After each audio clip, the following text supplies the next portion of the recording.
one. What is going on, everybody? It is episode 365 of Pop Culture Crisis. My name is Brett. I'm here with my co-host. Would you introduce yourself, please? Hello, Crisis Actors. It's Mary. Happy Friday. Today we have a guest who hasn't been on the show in quite a while. It's Seamus. Seamus, hey, good to be back. It's been about a year, and I'm actually in the same position I was last time I was on the show. This doesn't normally happen, but I am in the process of trying to get something uploaded. Funny how that works, which is exactly what happened last time I was on this show. I suppose it could be because we're like in the middle of the day. We're like literally in the heart of the workday. Well, no, usually we don't even upload on Fridays. We almost always upload our main weekly video on Thursday, but both times I've had to do your show, the video got pushed till Friday. Yeah, I don't know. It's just a strange coincidence. That was back when Roe v. Wade got overturned, literally that day. Yes. So for a day, Pop Culture Crisis became Pop Culture Catholic. Which is based, which it should always be at all times. That's why I came back. It is. I was like, look, it's half that every day. You know, not the whole show, but half the show. You were raised Catholic. Yes, technically that is counts. True. Yeah. So we don't need to like rebaptize you during the Inquisition. No, that's not necessary. We got a bunch of stuff to talk about today, ladies and gentlemen. Jamie Lee Curtis. Is Janet Lee Curtis a person? That's not a thing. I don't think so. It sounds like a name. What if I had said Janet Reno? That'd have been ridiculous. Jamie Lee Curtis has released a tweet in which she says that she will protect trans kids. It's blatant virtue signaling, but we're going to get into it a little bit. What is her old frail ass going to do to protect her? Well, hold on. Protect trans kids. That's a very interesting coded dog whistle. What you're saying is I'm going to promote the mutilation of children, right? What is a trans kid? There's no such thing as a trans kid because transgenderism doesn't actually exist. You can't become a different sex. We'll get into it when we get into the discussion. You're jumping the gun here. Don't you got stuff to upload? I know. I have to get a video out. Listen, let me get my video uploaded and then. He's just throwing potatoes everywhere. We got other stuff to talk about. Pewdiepie has had his mysterious ban lifted. Also, there's been this meme going around where they're basically saying that Pewdiepie himself has destroyed an entire generation of teenage boys, which I say, I feel like there's worse people in the world, but what do I know? We're going to talk about that. We're also going to talk about the censorship of a Bluey cartoon, which they have taken off the air and re-edited because it's got fat shaming in it. It's about a dog who wants to get fit and start exercising. I think I saw that. I think I might have seen this. Is this like the dad dog steps on the scale? And then, people were really upset about that. Yeah, so we want the cartoonist's opinion. How can they tell us if that's an accurate representation of stepping on a scale? I don't think any of them have ever done it. I actually, I kid you not, I stepped on a scale for the first time in like 5 years out here recently, and it was like one of those clear scales. It was one of those clear scales, right? It's like completely clear. I'm like, is this like a prank joke? Is this like a joke gift where you step on it and it breaks? It just says fat. That would be such a cruel prank. It could be like clipped together on either end, and it just kind of falls apart every time somebody steps on it, and you just clip it back together, and then anybody who steps on it just gets pranked into saying fat. But it was real. It was real. It was real. So I had just been on a scale for the first time. We're also going to talk about Stephen King and Dan Bongino. No, that is not a non sequitur. It's a weird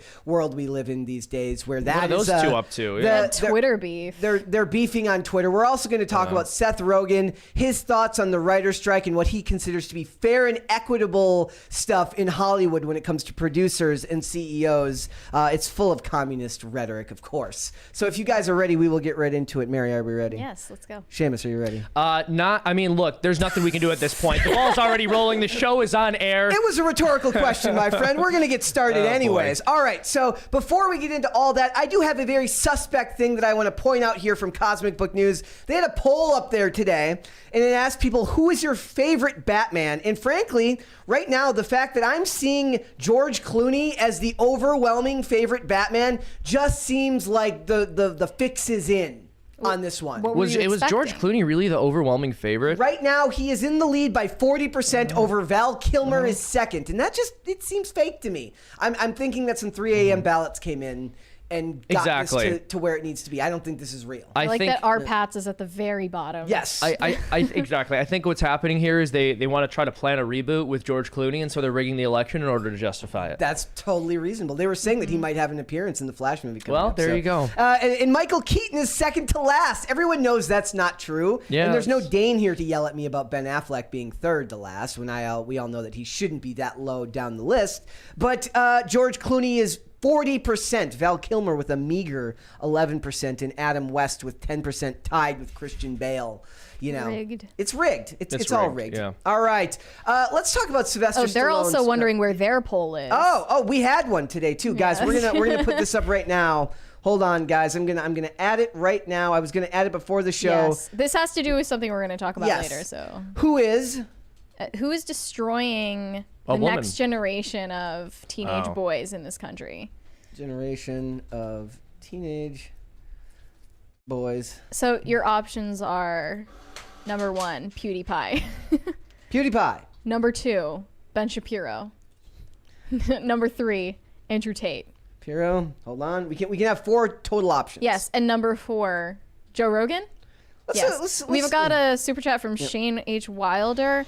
He said, Seamus, great to see you on the show, my brother. 2 of my favorite fellow Cathy's on one show. Thank you. Is that a slang term I don't know about? I've never heard that. It's actually a slur. By it's the way, actually a slur for Catholics. I found a patron saint for you, Brett. Saint Mamus, the Cypriot patron saint of tax evaders. Oh, bless. Fantastic. Wesley Snipes over there in the corner Also, totally approves. I don't know what the currency MX is, so I don't know if that's equivalent to... I don't think it would be, because it would be coded as orange. All right. Not. Also, guys, remember, all super chats $20 and over. We will interrupt the discussion and read them right there on the air. Subscribe to this channel and leave a comment on this video if you have not done so already. It helps us in the algorithm. So thank you very much for that. And also, I was going to say, I have a patron saint because my middle name is Anthony. I had a St. Anthony medal, and it was you have the patron saint of lost objects, basically. It's like St. Anthony, please come around. Something is lost that must be found. Because I lost everything when I was a kid. I was very scatterbrained, so it was actually perfect.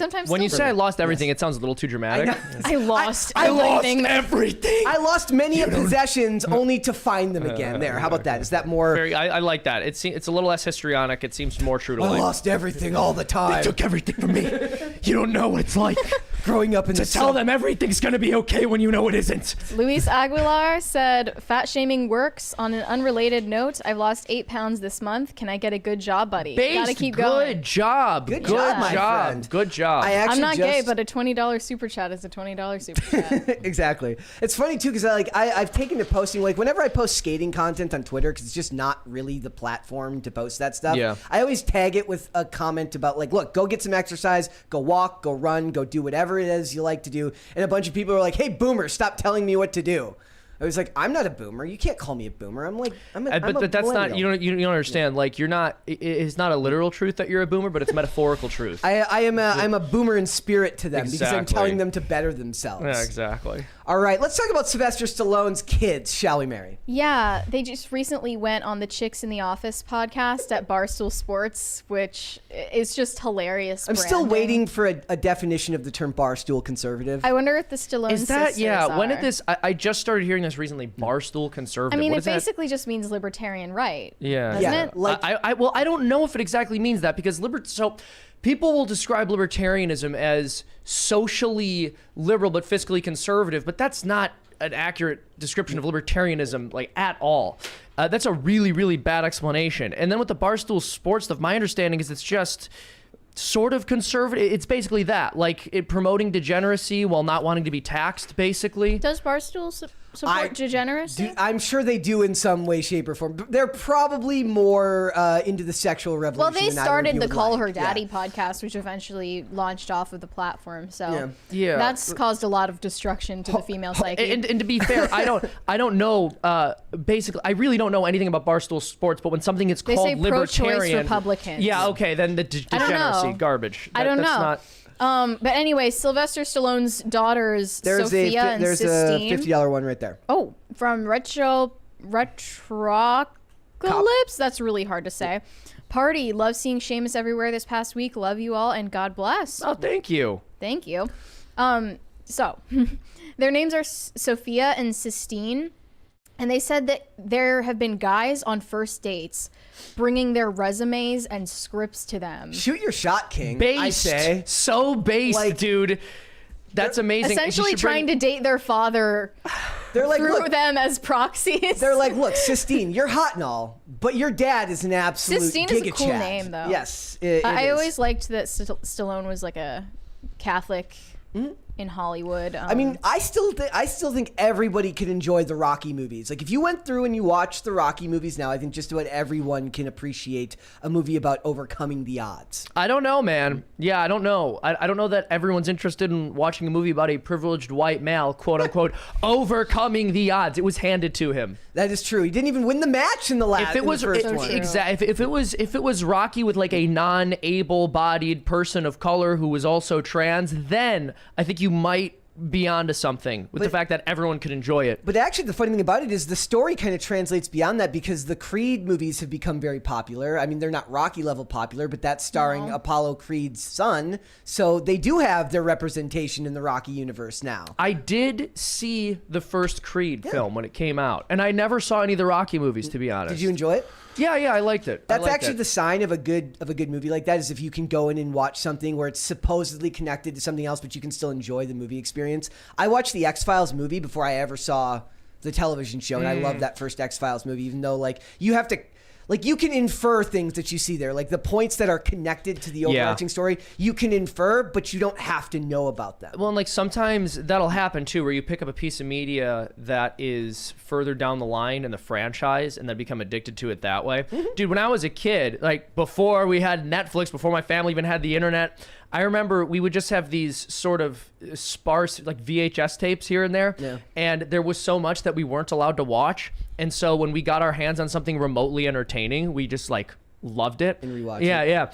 I remember seeing Home Alone 2 before I ever saw the first one. And then I saw the Donald first one. Trump cameo. This is the thing, too. It was incredible. That's the day I became a Trump supporter. I said, if this man ever runs for president, he has my vote. Do you see the way he points those kids to the front desk of the hotel? That's a man who can lead a country. Exactly. We know there are other political leaders who might point children in a different direction. We've got a super chat from Beanbag Actual that says PCC is fake news. That's not Seamus. That's a potato.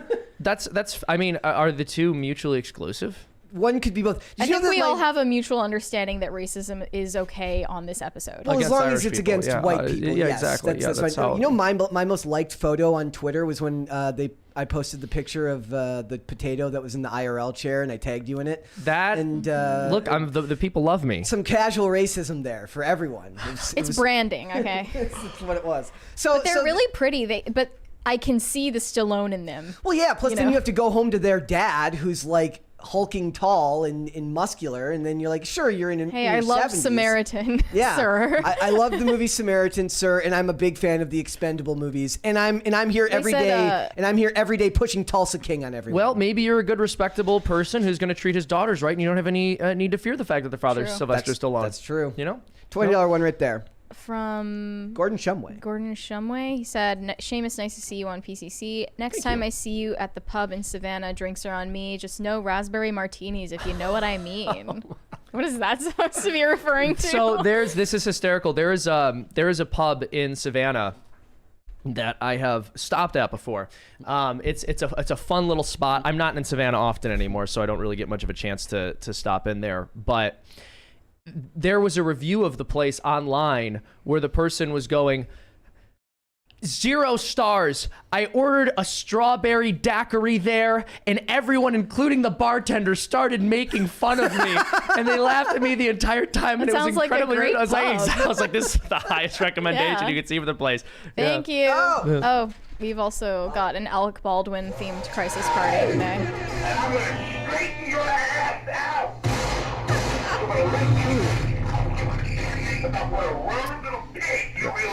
Alec Baldwin is such a good person. What was that?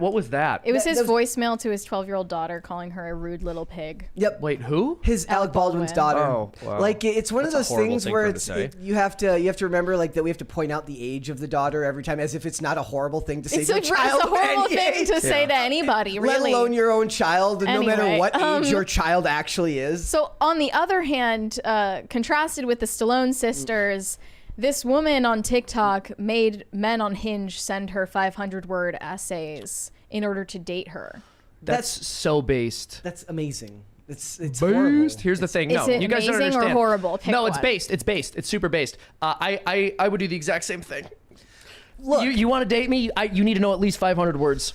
That's it. She's not saying you need to know 500 words. She's saying you have to string 500 words together. But you should probably be able to do that too. Yeah. You know? Convince her that it's worth it. And the one person gave them a PowerPoint presentation all so that she can go out and get free dinner from these guys. You know that's what she's doing. She's just trying to get free dinner from these people. Well, in that case, I don't know. You know, if she wants exactly, that's what I'm saying. If she wants a 500 word essay, maybe she wants more than dinner. Maybe she's looking for somebody who she can really share a life with. I figured but I would ask, to be honest, now this is dishonest and it's playing games and I wouldn't recommend this, but I would ask people to do something like that, and then if they actually did it, there's no way I would. I'm like, you wrote 5. You're insane. Yeah. That don't you have better reeks things of to do? desperation. The fact that you would write a 500-word Everyone essay knows that when to go on a when date a guy with me, is like with your overly mind? interested, Yes. then women are kind of repulsed by that. So it's just Exactly. my first shit test. That's what it is. It's her advertising first shit first test. shit Yeah, test. exactly. baby's first shit test. Exactly. That's BS.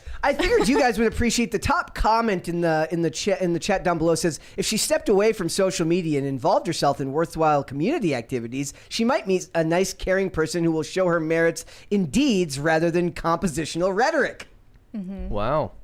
Yes? No? But will there be 500 words Yeah. worth of good deeds? I don't know. Like where does somebody meet someone? I mean, we always talk about the trope of people saying meet someone at church, but we all know that's you shouldn't just be meeting someone at church if all you're going to church to do is to meet someone, somebody, right? yes. But it's like, where else do people meet people in their community these days? This will happen too, where someone will be like, I want someone who's religious because that means they'll be traditional and settle down with me and have a big family, but then they themselves aren't actually that religious. Yeah. Well, that's not going to work out, man. You're not going to be able to relate to each other. You look for the people in when they have like Bible verses in their Instagram bios and their We were talking about their that the Twitter other day. profiles. Like if it's just the Bible verse but not the quote of what it actually says, are you just signaling that you like? It could just be any random Bible verse too. You know what I mean? The hope is that they're not going to check and they're not going to find out what it is. Like they know that nobody is going to go search for it. Like literally, they just open the Right. Bible, they look at the top of the page, and they just write that one down. Just close your eyes, pick they a just verse, pick one. and you're golden. That's the world that's the world we live in now. But this is the inflation economy. I'm telling you right now. She's 36. She's floundering. Does she have kids? Does it say if she has She's kids? talking about wasting time. You've already wasted a lot of time, Yes. babe. This is not a red pill podcast, but they would have Yeah. their own things to say about her behavior and why she is waiting until 36 to ask for 500-word essays. Yeah. I don't know. Just thought about it. Well, I don't know her particular situation, so I'm not going to speak to it. But I will say is what will often happen is when a person realizes that they're not as sought after as they used to be, they kind of try to pull these power moves. In reality, it's a sad thing. Again, I have no idea who this woman is. I'm just trying to get this video uploaded, and I'm like tangentially noticing this story. Yeah. But she's a redhead. That's right. This isn't some kind of celebrity or something. This is just a random woman. I just thought it was funny comparison to the Stallones. She's been ostracized in the dating pool for her red hair. Yeah, that's what happens. I just figured the Stallones are getting 500-word essays and scripts without even asking for it, and this lady's asking for an essay, and people are the world's just not equitable. Okay, doesn't make sense anymore. We got a $20 one right there. We got 2 of them right there. Oh, sorry, I missed that. Disco Jensen said we're going to collapse back to nuclear families and tight-knit communities. It'll be real bad for a while, but when the dust settles, nature will win. Do you really believe that that's going to happen in the age of the internet? I don't know if I buy that. Well, what I was saying yesterday about AI girlfriends is like there's going to be the subset of society, or maybe the majority, that is okay with all of that, and then there's going to be the people who aren't okay with it, and you won't really be able to toggle between the two or not really pick a side anymore. So maybe there are Second crisis party. Thank you. Parts that will go back to those traditions. And we've also got one from Retrocalypse that said she lusted for the lechers of Egypt, whose members are like those of donkeys, whose thrusts are like those of stallions. Yeah. Who is it? What is that from? It's a verse from the Bible. Okay. Right. So it's like. Is that the verse that you put in your bio on Instagram? That's what I'm doing next. What is that? I'm gonna add that one in. Just pick the most confusing Bible verse you possibly can. What? Okay. Actually, I'm gonna ask you guys a question. Bio. What is the most commonly misinterpreted Bible verse. Oh, dude, that's hard to say. It's definitely judge not lest ye be judged. Well, I think that's got to be it. Yeah, that's gotta it's be hard number to say one. though. Like most interpreted in all of history in general in today. our modern era, Yeah, I think era. the Bible's very widely misinterpreted. And one thing not a lot of people want to hear is even if you are consistently reading your Bible, you're very liable to misinterpret it because this is something. It's a holy text that was written in a different language and has been translated. And I'm not one of these skeptics who says, you couldn't possibly know what the Bible's trying to say ever because it's been retranslated. But this is also why it's so important to have like an ecclesiastical structure of people who spend their entire life interpreting and understanding and living the scriptures in a way that gives them an increased understanding of what the like initial linguistic context We've meant. got a super chat from Ertez00. He said PCC is a great podcast. John 3:16. What about That's Austin exactly what it says. Wait, does that mean when Facts. Stone Cold Steve Austin said Austin 3:16, I just kicked your ass, he was being very, very bad? It was the 90s. It was a different time, guys. I always forget that I'm so much older than everyone in this room. I am. Wait, that's not true. That is true. You and Seamus are closer in age. How old are you? I'm 36. Wait. Oh, no, yeah, Am I no, closer in age to you? Yeah, you're closer Yeah. in age to me. Okay. I'm gonna be 37 here soon. So Ooh. I'm Yeah, aging. he's almost 10 years older than me. I've got I have gray hair soon if I'm not careful. All right, let's move on. I want to talk about Seth Rogen just a little bit here because he's whining. He's whining about what's going on with the writer's strike and the fact that CEOs make a ton of money, which is the typical. I hate when CEOs make money. First of all, look, okay. I'm sorry. I'm not You're saying never that gonna people upload in that creative. video. We're working on it right now. I am not saying or trying to make the argument that people in creative fields never get taken advantage of because it certainly happens. And some could argue, Seamus exploits his own employees. and I'm exploited by them, and I'm exploited by the people I work for. This is just how the world works. Get used to it. But when somebody, especially someone in an artistic field, starts going on about how like they're the oppressed proletariat and the the bourgeois CEOs are stealing everything from them, dude.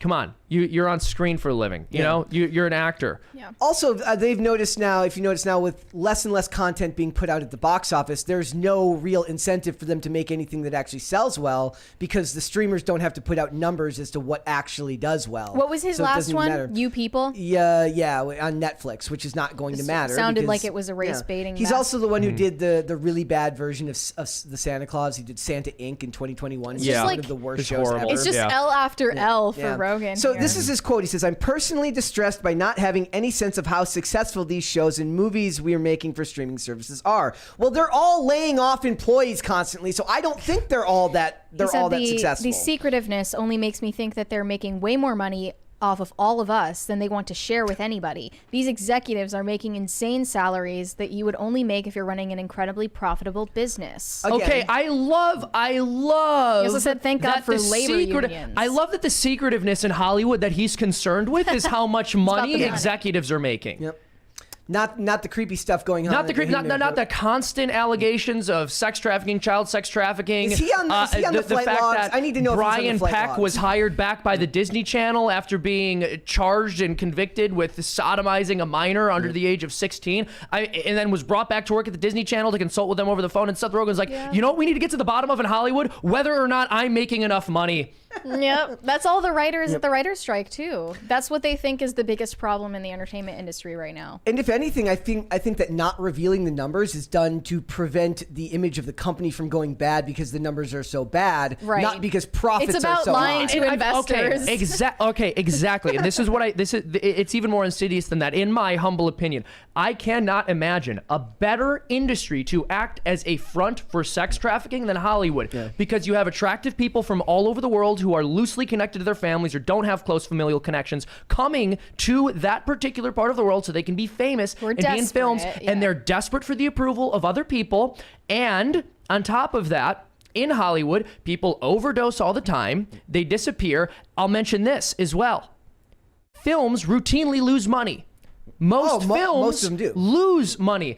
Kind of easy to make money disappear in Hollywood, isn't it? I mean, we talk all the time about... There are constant drug overdoses. These people get hooked onto various substances that often end in or can often end in the ending of that person's own life. If you were trying to cover up some deeply nefarious, disgusting stuff, there's not a more perfect scenario you can imagine than being a Hollywood director or executive. If anything, they've romanticized the idea of the person coming from the small town to the big city in hopes of fulfilling their star, their dreams finding of their becoming a chosen star. family. Yeah. It's been, I think Hollywood has been the breeding ground for degeneracy like that ever since the very beginning. $20 one right there. Well, and this is you hit the point on the head, though, right? We got one from Disco Jensen. Sorry for interrupting the show again. I just want more crisis parties. Well, we're getting there, That's totally fine by us. But you're absolutely right. And like I said, one thing that I point out a lot is like it's the only industry in the world really, like when we talk about how like kid stars get into all this stuff that happens with child stars, it's the only real industry where people that are very, very young are expected to just have jobs like an adult. And interface with adults on a constant basis. Yeah. Most of whom are sex perverts. And it's not like the parents in most a lot of is these, generous. Yeah. And it's not like the parents in most of these situations are any better because a lot of them push the kids into it. From Philip Reed, traded a 15-foot Mustang GT for 72. I think he meant 2015 Mustang. Oh, sorry. You put the apostrophe in the wrong place, buddy. 2015 Mustang GT for a 72 Volkswagen Beetle. Much like the movies, newer ones aren't as fun as the old ones. I actually watched a whole documentary once about like the headache of having to have characters that drive classic cars on movie sets because they're so hard because the upkeep on them is so hard a lot of the time. They're going to find a way to AI generate that too. Yeah. Eventually. We're going to get there. I think that Hollywood is just getting worse at hiding the degeneracy and all the secrets because we're able to record anything. If he wants to make movies with transparency, he should make movies for the government. They're always transparent. That's true. That's what I'm saying. Also, the other thing about do you say they're always transparent? Yes, that's exactly what I'm saying. Like the parents are trans, yeah. or they're trying to. They're both. They're both. Look, the thing is like, look, these CEOs are actually paid, like a lot of their wealth is based in stock anyways. Like they're not getting the huge bonuses necessarily as cash bonuses. They get in stock based on how the company's doing on paper. And they've gotten very good at moving money around at various times so that everything on the books looks clean even when it's not. But the sad fact of the matter is your writing, if you want your writing to be indispensable and you want to make as much money as these CEOs, you need to have scripts that are every bit as hard to live without as these streaming services seem to be for a lot of people. We've had this discussion here many times where people talk about, look, I have too many streaming services. I subscribe to way too many. I don't need all of them, but I keep them just in case. Look, if you want your art to sell well, then you need to make something that's as indispensable as the products that these companies are selling. And right now, that's the ability to watch all those movies and television without having to go out and buy physical media or change discs. It's just simply a service like the one you're offering. It's just harder to quantify what your service is worth because it's artistic and not inherent. Mm-hmm. It's just a weird. And to hear them talk about it all the time. What was the other thing I had here? I said we had the former TV what's his name, Paul Chatto, who's basically saying that because they're on strike right now, that they're going to lose when it comes to scripts in AI because they're going to there's no way these studios are going to get rid of the ability to use ChatGPT. He said it would be business insanity to negotiate away the option of scripts generated by AI, which the Writers Guild sanctioned, by the way. Originally, yeah. Yeah. Yep. I mean, they didn't go back on it totally. Well, no, but yeah, and they're on strike right now. But there's no way they're getting rid of that. Not like ChatGPT isn't going to strike. Your own labor replacements. And now you're complaining that you're not getting paid enough? Yeah. And ChatGPT is not going to strike with really, really annoying signs up front of your building, unfortunately. I'm sorry. No. Like and he talks about it here. He goes, look, Citadel is awful. Like he goes, ChatGPT could have wrote Citadel. And like, this is coming from me, who is the one known on this show as the one who likes everything. Citadel is awful, and it could have been written by some type of AI program. You didn't need to watch it to know. I honestly think you could have safely guessed Amazon's multilingual, 3 versions of it exist now. Amazon's $120 million generic spy series was going to be a dumpster fire. You didn't need to watch it to know that. Well, I was willing to give it the shot, right? I gave it a shot. I'm increasingly being like, no, why do they deserve that? Yeah. Why do they deserve a shot though?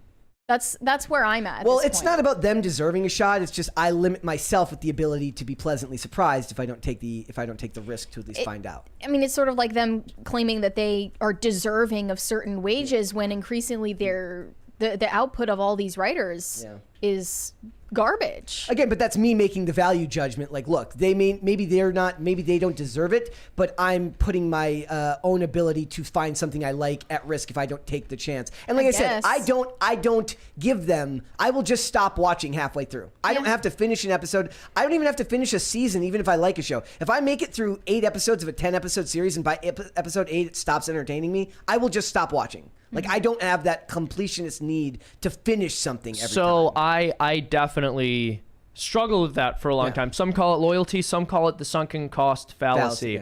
I remember when The Walking Dead was on air, it probably took me until season 9 when I was finally like, I can't keep watching that, which is crazy. Which is crazy because that show stopped being good at like season 2 or 3. Yeah, maybe 5. 5 is generous though. 5 is generous though. Yeah. It was just consistently downhill.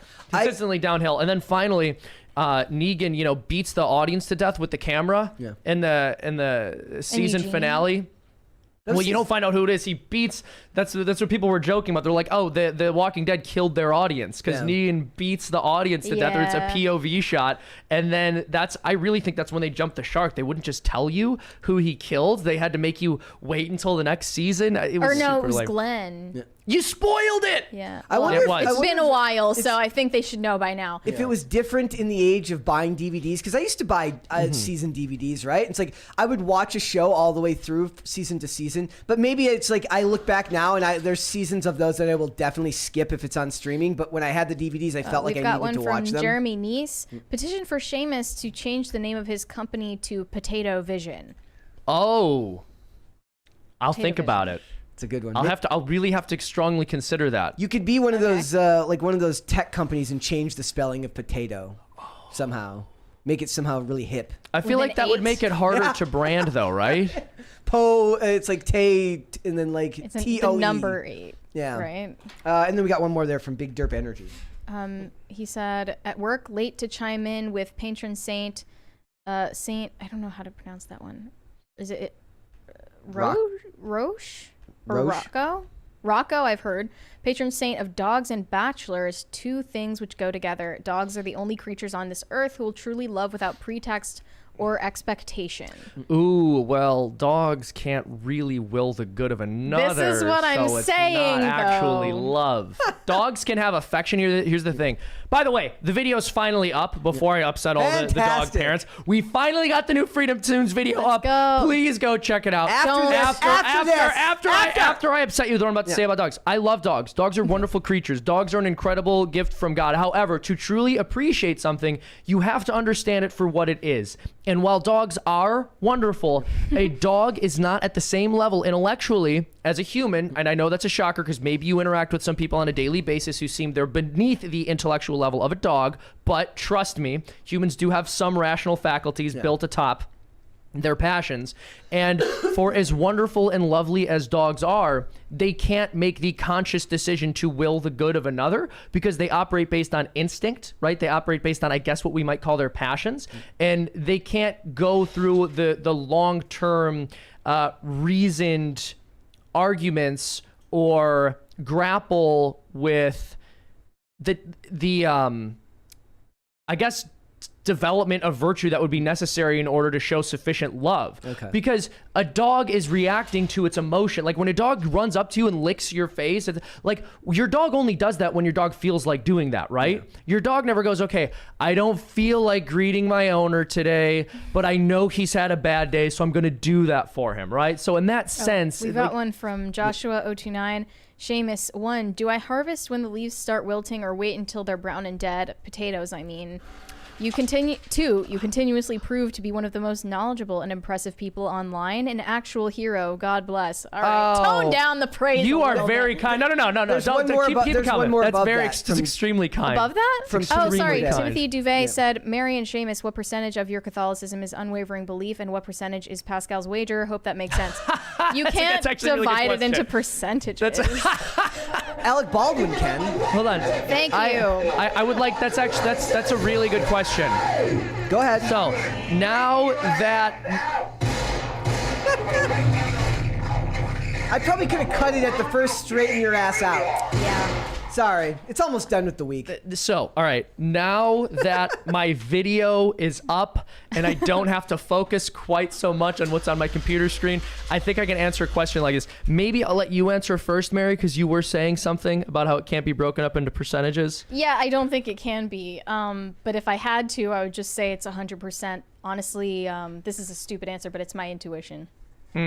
No, for me, and look, when I answer this question, I'm genuinely being honest. I'm not trying to be braggadocious by any means. I really do believe all of it, every bit of it. There's nothing that I doubt. That's not to say I have perfect faith, because where I think my biggest weakness is doubting God in my own life. So I know it's true. Like I know that Christ rose from the dead. I know that the Eucharist is his body, blood, soul, and divinity. I know that God created the universe. But for whatever reason, like I can't get it through my head that I don't need to worry and that he's gonna take care of me and that he has a plan. But that's human, what I struggle with. That's for sure. But I know that for me, my biggest struggle in terms of faith is not, is God real? It's really internalizing the fact that he's got me. Okay. That's what's a struggle for me, I think. Okay. That's everybody, I think. It's interesting though, because I think there are some people who struggle intellectually with giving assent to church teaching, but they feel like everything's going to be fine. I've met people like that. People like that who are just not as worried in their day-to-day life about things as I am. There's personality differences take into account. I would love to I figure out how to do that. To be less worried all the time. Yeah, right, it's tough. And it's such a waste of time. It's such a waste of time. Who can add a moment to his life by worrying, right? Yeah. It doesn't really end up changing much of anything other than your quality of life in that moment. I do want to ask you your thoughts on AI as it relates to art. Is that becoming part of your life more frequently? That discussion? So AI is a complicated one because on the one hand, I certainly think that the development of any new technology can present abundant opportunities for people within that field to work more efficiently. But of course, it can also drive people out of that field, and that tends to be what happens. With AI, it's going to be very difficult to predict exactly how this is going to affect the marketplace, because the last thing we thought artificial intelligence and automation was going to be able to push out of the market were the artistic fields. I remember thinking this a few years ago. Well, AI is developing. There's a lot that these machines seem to be able to do, but they're not going to be able to do art. Well, very quickly they began to be able to do art. So I'm trying to take a page out of what I was saying a moment ago and not worry about it, because ultimately God has a plan for me. Maybe that plan is for AI to assist me with my work. Maybe that plan is something entirely different. Maybe he just doesn't want me to be in this field in the long run. I don't know. I don't believe that's the case. I'm going to keep operating as if this is what I'm supposed to do for the rest of my life, but I got to be willing to have that curveball thrown my way. The thing that really disturbs me about AI, and the thing that really concerns me, is the fact that for many people, it's going to give them this unearned sense of gratification that they've created something when all they've done is ask the computer to do it for them. And it gets into all these different questions of what is work? Does work just exist? Does work just exist so that we can make things? Or is there something that work does to us, which is good and necessary? In other words, am I merely working on the creation of a product when I make a video, or am I working on myself in some way? Am I forcing myself to do things that I don't want to do? Am I forcing myself to grow in my craft? And that entire subsection of what work is, if we consider that to be something important, is going to be completely diminished by AI in a worst case scenario. What somebody pointed out to me, they said it's not going to kill art, it's going to kill art as commerce in a lot of ways. That it's never going to stop somebody from being able to make art for themselves. If you want to make art, you can. And in a lot of ways, what we're seeing now is that so much with the internet and social media and all of these platforms, there's never been a greater need for We've art. got one from Brewmaster Monk. By the way, check your messages. As Catholics, what do you guys think about Jordan Peterson's Ark project? And do you think the Bible could have done a better job banning sex with children? What? I don't think that the Bible could have done a better job at anything. Yeah, I think the Bible's... I don't know what the Ark project is. Have you heard of the ARC project? I don't know what that is. I'm not familiar with the ARC project. Please explain what you are talking about. I don't think that the ability to do art is going away. I think that what a lot of it is that we're in an age now where there's more need for commercial art than there's ever been. So yeah, well, and this is okay. I've mentioned. Sorry, did I cut you off? You were totally in the middle of talking. Okay, no, we got a super chat. You're good. So when it comes to the artistic fields, there was a time, and this was just the case for the vast majority of human history, that it was unbelievably rare for a person to do anything artistic for a living. Somebody might create art in their spare time, and they would create art not because they were seeking to profit off of it in any financial sense, but because they wanted to better themselves and they wanted to give something beautiful to the world. That is never going to change. That is never going to change. Whether you're going to have a large class of people making money selling art, yeah, that probably could change. Yeah. But that's also a very recent modern phenomenon, right? That not happening would not kill art. That would not kill art. Yeah. I have a friend, a very good friend, who lives in Georgia, and he's a painter, and an unbelievably talented painter, probably one of the best I've ever met in my entire life. And he lives in a little house with his roommates, who I'm also very good friends with, and oftentimes he sleeps outside. He sleeps on the floor every night. He doesn't have a bed. All he does is he paints. And I remember him saying something to me a few years ago about the fact that he knew he was going to be poor. That's why he became an artist, or he didn't become an artist to make money, I should say. He did it because he legitimately loves his craft. He became tortured to be an artist. Well, that's not exactly how he said it. I think I butchered his original quote. Sorry. But someone mentioned something to him about the fact that, of course, he doesn't have much money, and he said, well, yeah, I'm an artist, and I became an artist because I wanted to make art, not because I wanted to make money. And I think there's something so pure and wholesome about that, because most people who are in artistic careers, as we see with everybody in Hollywood who's striking right now, they got involved with this so they could make money off of it. Yeah. They didn't start doing this out of a love of the craft. And that's not me saying that people who are generating obscene amounts of money for their employers doing artistic things should not be better compensated for that work. Yeah. I absolutely believe workers can be exploited by their employers, including workers in artistic fields. However, the attitude of an artist genuinely should be, am I making the best product, not am I making the most money? Yeah. Yep. Absolutely. We've also got one from Chris Noski. Yep. He said, sorry, Seamus, your take on dogs is off. Dogs are the perfect version of what we should have been before Eve bit the apple. Love unconditionally, live and enjoy life for what it is. But I mean, Adam wasn't a dog, though. Yeah, yeah, exactly. And also, dogs, this is my point, dogs don't love unconditionally. Dogs don't love. Dogs are wonderful animals. Dogs have what we could describe as an affection. Unconditionally. Exactly. Yeah. But even then, they don't show affection. That's actually not true. Have you ever tried to take something from a hungry dog? Have you ever tried to take food from a hungry dog? It doesn't love you unconditionally in that moment. So it's not true. Going to hold a grudge against you either. It won't hold a grudge against you. But that's also not because your dog is choosing not to hold a grudge. It's because it doesn't have the rational faculties to be capable of holding a grudge. True. Yeah. Okay. All right. Do you want to do cue to the day, or now that we've crapped on dogs, we could do cue to the day first? Listen, no, I'm not. Hold on. I want to be perfectly clear before the accusations come about that I'm a dog hater.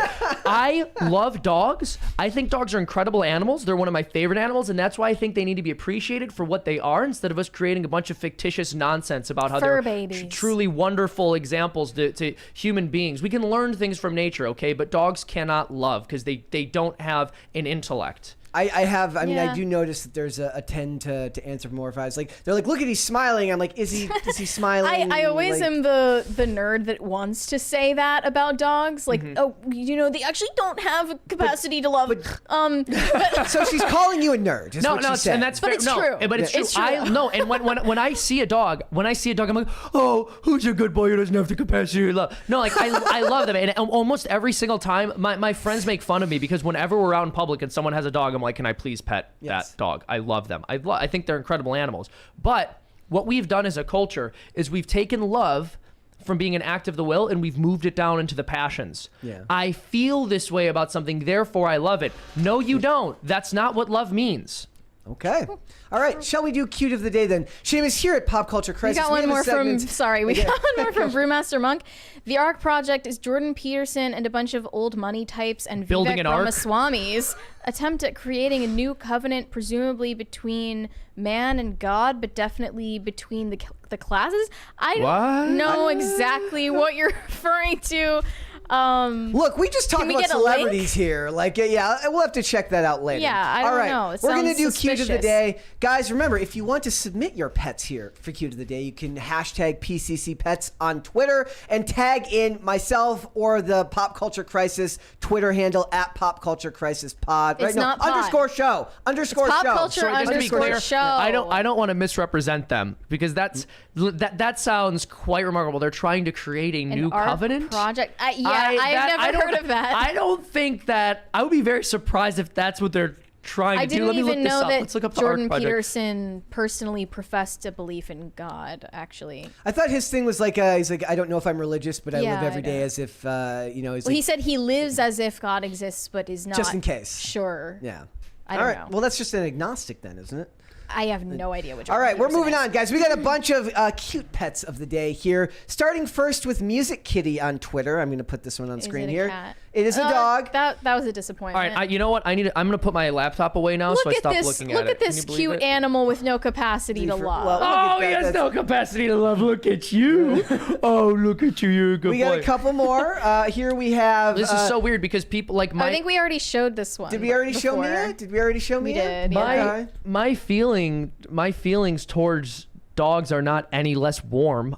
I love them, but I recognize that they can't love. They can show affection, but all they have are their passions. They can't will something. Thank you for being a wet rag here today, Seamus. Well, we I'm happy to give you the truth. Anything that can be destroyed by truth must be destroyed by truth. So this is from Adolfo Batista on Twitter. He says, "This is my cat. Is it Alyosha?"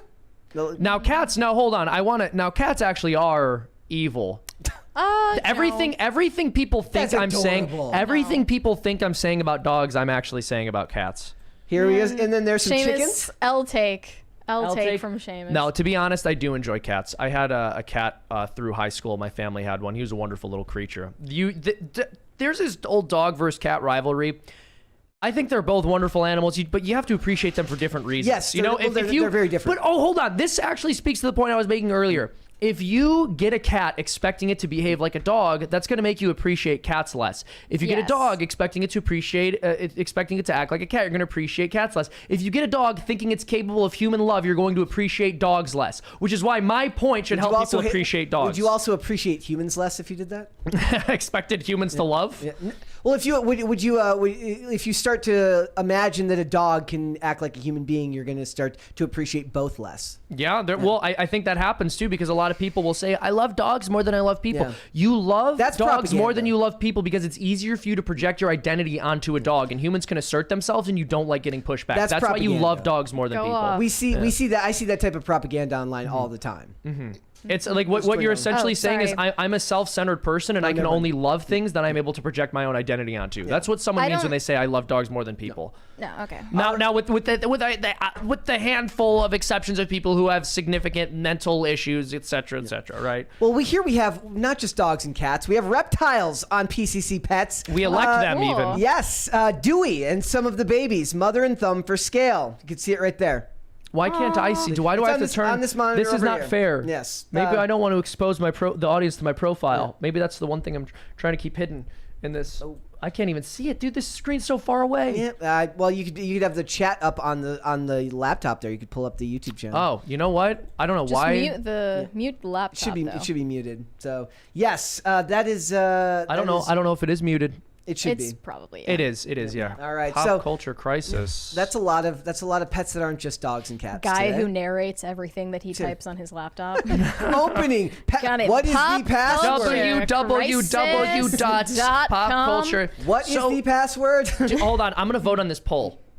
Yep. Who's destroying the next generation of teenage boys? What are you voting? Are you keeping your vote a secret? No, it is not even a difficult question. Obviously, Andrew Tate. Obviously, and anyone who's promoted, the only person we're gonna get into that. We'll get into the only person here. We're gonna get into it later. All right, let's move on. Cringe of the day. Let's do it. We have things to cringe at. as usual. All right, tell us about this one, Mary. People are calling the height enhancement surgery for men the male BBL, Brazilian butt lift, if you weren't aware, because it's incredibly dangerous and invasive. How is it dangerous? Is it like you just go into shock and die or something? I mean, you're inserting a rod of metal into your legs, into your shins, so that it will break your bone by 1 millimeter every day, and then rebuild the bone every day. And it's terrifying. You can't walk the entire time that you're recovering from it. Who can afford to do that? Who can afford to just not walk by choice? And as it turns out, it's more than a few millimeters of bone that separates every day. A Chad. No, that's an old like red pill point or insult. I'm not sure. Heard of it. You guys might know the meme. But all right, so I commented on this on my Twitter yesterday.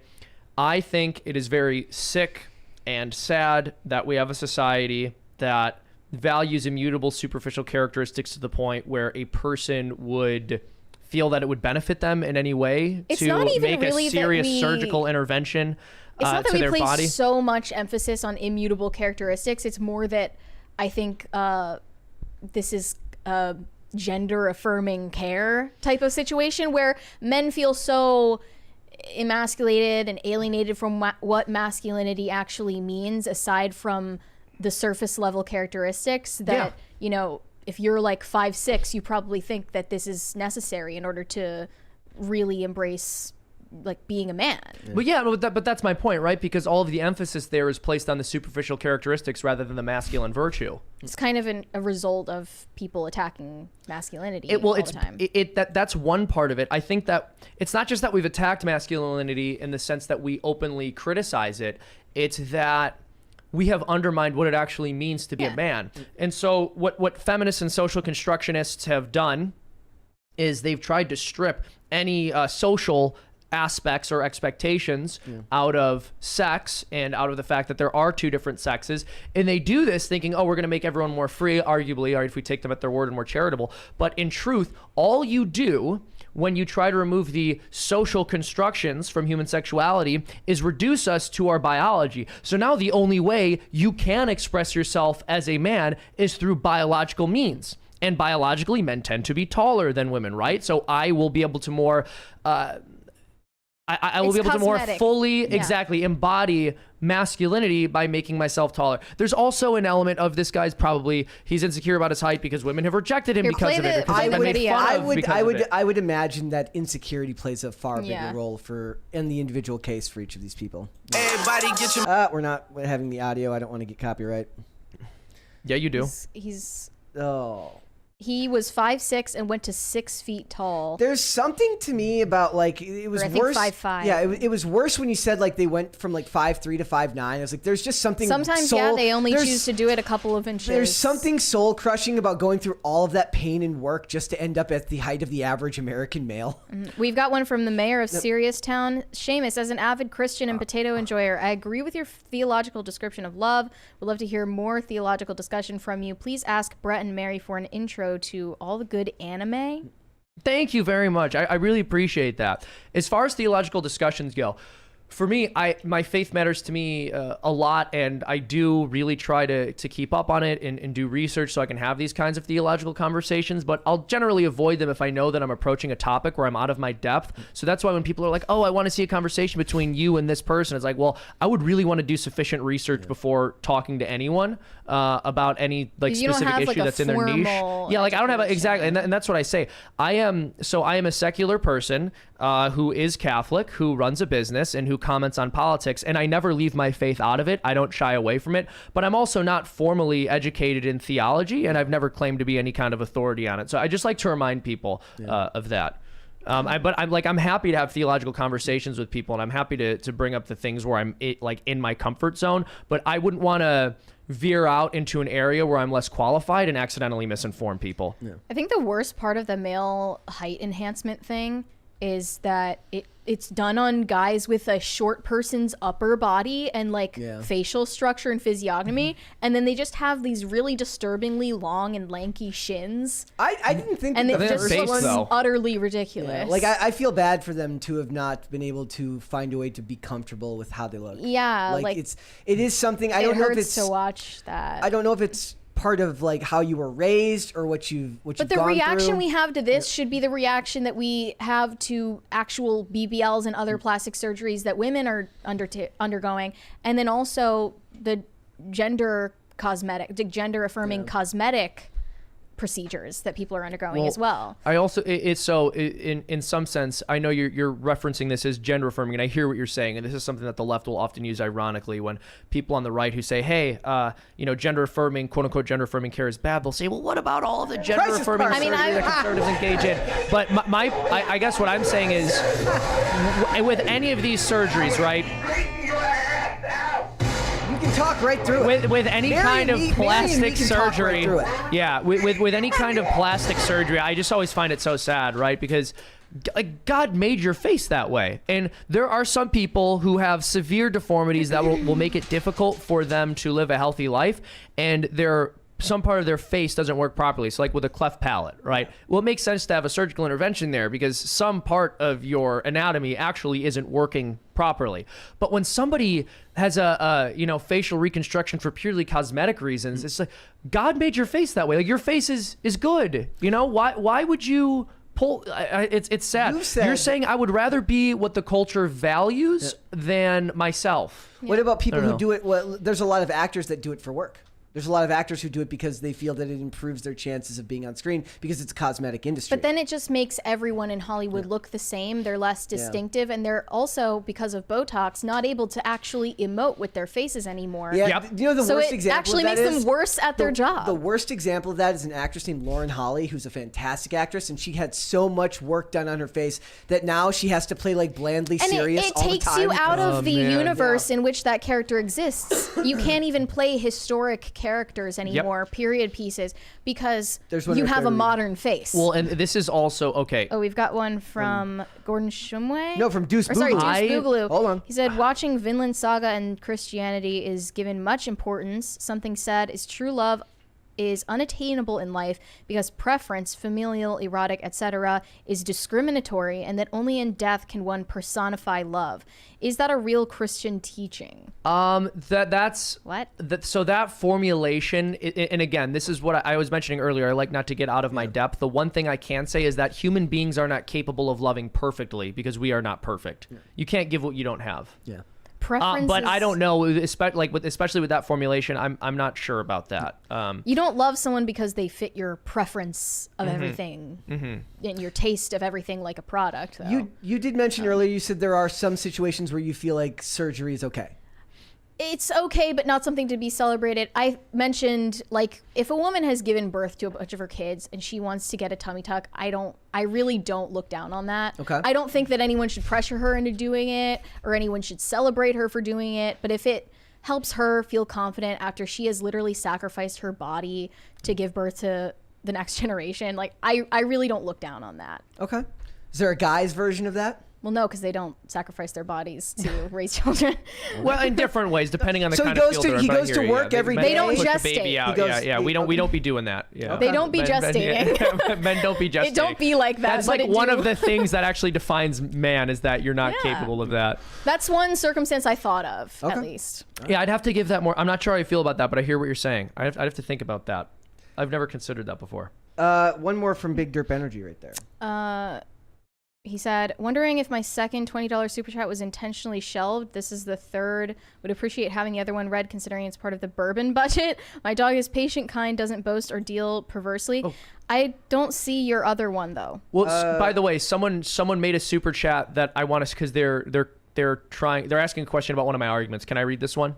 Well, we'll get to the ones other than that, but okay, sorry. In a different segment. Do you see that one, Mary? I don't see that one. I see another one up here from. It maybe is love and disagree, Seamus. My dog brings me beer without being asked.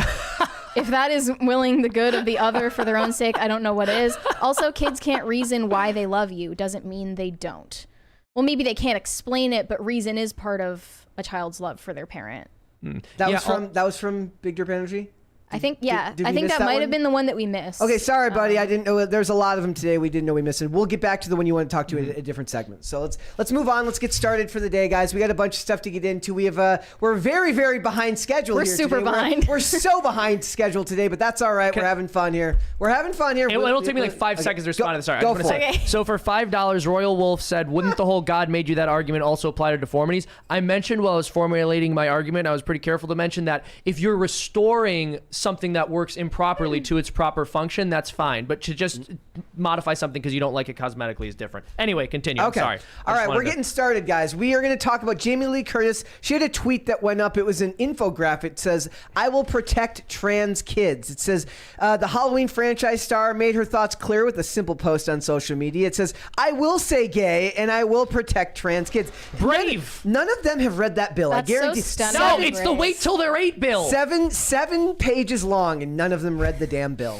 It's the bill is literally wait till they're 8. That's what it is. You can't. It literally is like, all right, we're not going to have 8 conversations with them. well, it's like don't have conversations with them about these things in the classroom until they're at least 8, and also don't have secret conversations with kids about sex and then tell them they can't tell their parent that. The idea that is not the most abundantly reasonable thing in the world is unfortunately not that shocking to me, given the left and how they behave and their their desire to tear down all sexual taboos, including the taboo against pedophilia. There have been some horrifying stories of what's happening in schools right now. I saw one, I don't know what has developed about it yet, but there was a 6-year-old girl who got sexually abused by her classmates in front of her own teacher, and it was recorded on a school iPad, and the whole thing was hidden from her parents. Yeah, and I believe that let me double check this because I believe there was some school employee there who had been. But anyway, they're also talking about an actress named Marcia Gay Harden who says all 3 of her children are queer.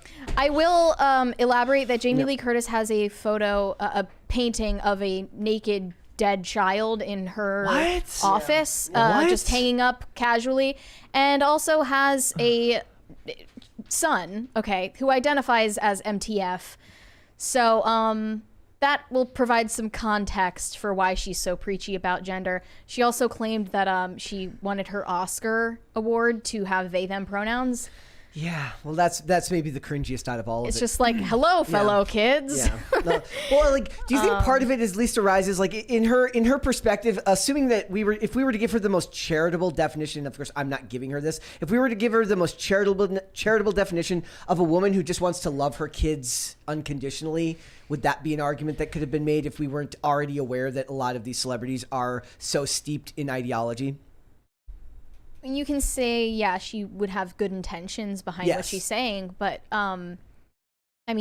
real love for her kid who is so confused about identity and gender and stuff is not to affirm. Exactly. It's to I think that's a very hard thing. I want to make right, but I'm saying in today's society, that narrative is spun and pushed on everyone all the time. That you have to accept everyone exactly the way they are, and it's pushed by the people in that industry. Unconditional positive regard, right? Yes. The idea that anything anyone does has to be praised as long as what they're doing is not out of line with left-wing orthodoxy. And Hollywood is at the forefront. There's a question that's always asked. This is very interesting. Whenever anyone asserts a moral principle, all sorts of questions come up about the culpability of people who might violate that principle. So it is wrong to mutilate children. It is wrong to push children down the path of sexual perversion.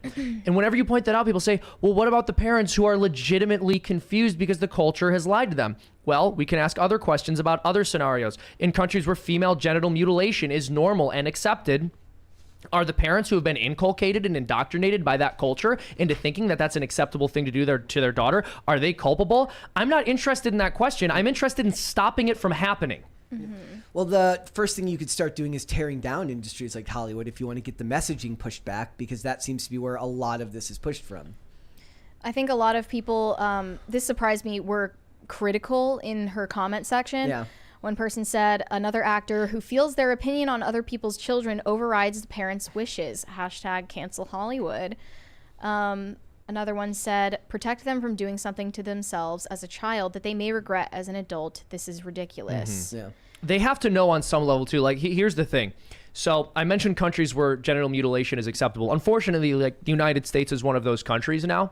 And basically every country that practices this kind of thing where they mutilate children's anatomy in that way, they almost all groom the children into seeing it as a normal, acceptable thing, just like our culture is currently doing. Thank you. But the one thing that could be said for people in that culture is they were born and raised in a culture that taught that that was normal. 5 years ago, everyone knew this was wrong, and people are still doing it. So to me, it's very difficult for me to understand how anyone could have an excuse. With your comparison to FGM, that's like actually something I've seen Westerners still make excuses for because they're cultural relativists. And I've been in a situation myself in like high school where I got into an argument with like the rest of my classroom about this, and I said, like, do you really think that FGM is okay just because this culture accepts it as okay? Thank you. And they guys. said, well, who are we as Westerners to tell them what to do? It's their culture. Yeah. You have to respect it because it's their culture, and that's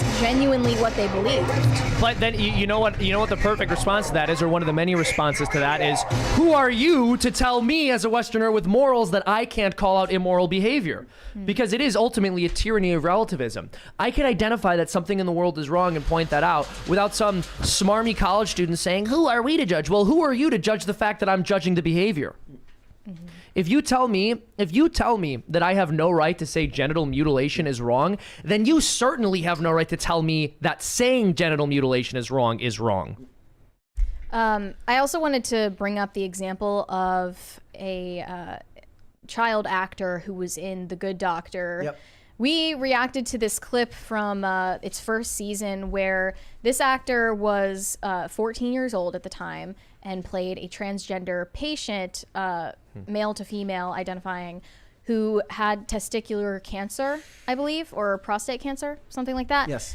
And it was this very contentious issue in that episode because the protagonist has autism. He was, in a very socially contentious way, pointing out that this person is biologically male, therefore this is a boy. Yep. And none of the other doctors wanted to agree with him about it or hear him out on what he was saying, especially in front of the patient.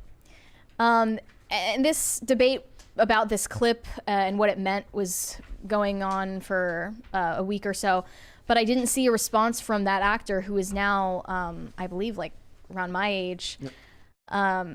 But finally, I saw a response from, I guess,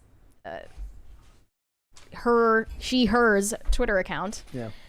Saying, "This is me now, cry about it, bigots," and posted a couple of selfies where this is, I guess, what you would call a passing trans person. Yes. But it's because your male puberty was intentionally blocked and reversed. Yeah.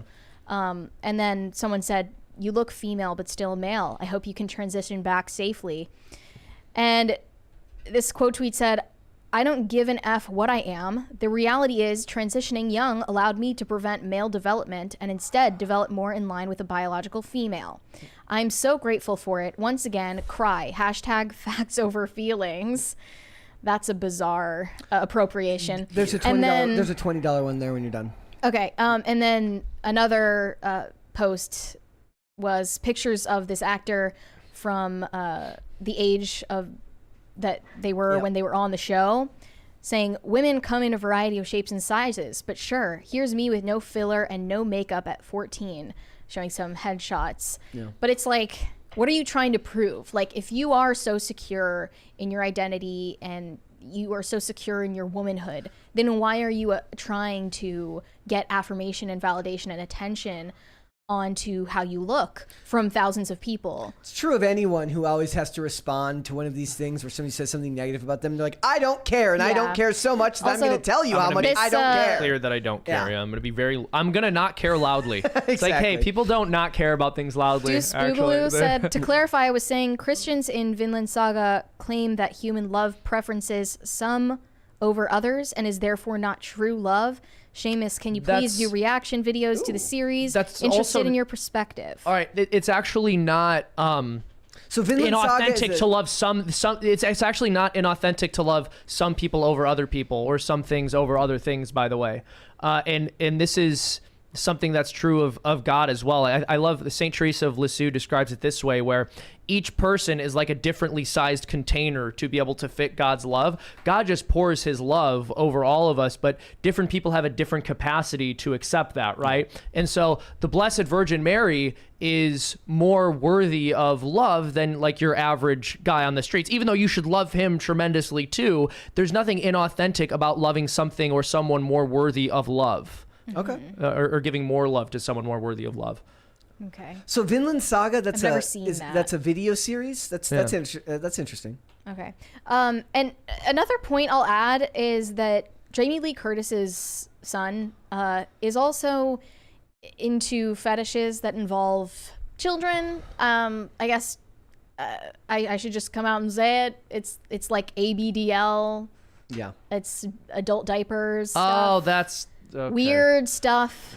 Super and gross. this is like, you can see the intersection of a lot of different types of deviancy, and this is exactly what Hollywood is promoting and normalizing under the guise of letting kids be kids. And it's really disgusting, especially someone as mainstream as Jamie Lee Curtis and someone who's been in the industry for as long as she has. At a time when it was a lot more normal, at least on the surface. I remember there used to be She's now promoting the most of its insanity. There used to be like conspiracy theories that she was intersex back in the day. Why is that? I don't like, 'cause she had. I mean, she's not the most feminine looking woman, but I mean, that kind of points out the flaw in what she's saying and what all of these ideologies are saying. What makes a woman isn't her secondary sex characteristics. It's not how sexy she looks or how affable you deem her to be or what you rate her on a 1 to 10 scale or whether there's a hole in her. Hold on, but we... There's a biological and spiritual reality. This is just virtue signaling at the end of the day anyways. I don't know how much this is very personal to her, though, because of her child. It's I still see it as like, but to the average person, it's just going to come across as virtue signaling. There's nothing to be gained. I don't know about that. I don't know if the average person is able to sniff that out. I'm saying it should be seen as virtue signaling and nothing else. Let's go to let's go. We got so much to get through today. Yeah, we got a lot to go. Let's get through some of the non-20s and we'll get through it. Devoured Eagle said, finally, the prodigal shaming master is back. That's right. I have a podcast called Shamer where we're bringing back shame. It's on Rumble, rumble.com/shamer. And yeah, you know, we gotta bring it back. We got to get shame brought back to the table because there are just certain things that are shameful. How do you feel about the concept of guilt versus shame? No, so actually, and I talk about shame and shaming mostly in a facetious way. I think that the issue with shame as opposed to guilt is shame is much more social. So a complete sociopath or psychopath can feel shame just because they're registering the way that their behavior is being received by other people. You're shamed by other people. Exactly. Whereas guilt is an actual internal knowledge that you've done something wrong. So guilt is certainly superior, but I like bringing up shame because it's like so verboten and we see it as a categorically bad thing, even though as a society, like shame is an indispensable mechanism for preventing certain bad behaviors. I think a lot of people would say that the idea of shaming is a recipe for insincerity. That if you shame people into changing a behavior, it doesn't necessarily. How many people have been shamed into apologizing to things on the internet they have no desire to actually apologize? I think that's what the distinction was. Like shame is what can be felt even if you didn't do anything wrong. But also, like there are certain people who don't feel guilt, or certainly don't feel guilt for horrific behaviors. Psychopaths? And if someone isn't going to behave as a morally decent human being in a sincere way, I'm still happier with that than them very sincerely being an awful person. Okay. Greg Duvier said the Batman poll is wrong. I don't know. Who are we to say that George Clooney is not everyone's favorite Batman? What do I know? The last of my kind said, look at this diversity. A Kath Potato crisis actor. You are a crisis actor, right? Well, we're all crisis Technically, everyone here is here. a crisis actor. Everyone in the chat's a crisis actor today. Why? Because that's what they're called. They're crisis actors. Based. They're not the pop culture crisis-inators. No. Doesn't have the same Shane ring H. to Wilder said it should have been Catholics. Autocorrect sucks. Okay, it wasn't Cathy's. Oh. Got it. Disco Jensen said, let's get a crisis party chain. We are on that right now. You got it. Let's do one more from Zendel 37. With thrifting, what drove prices up was people using it as a side hustle and job. It was my hobby until those people started making rounds.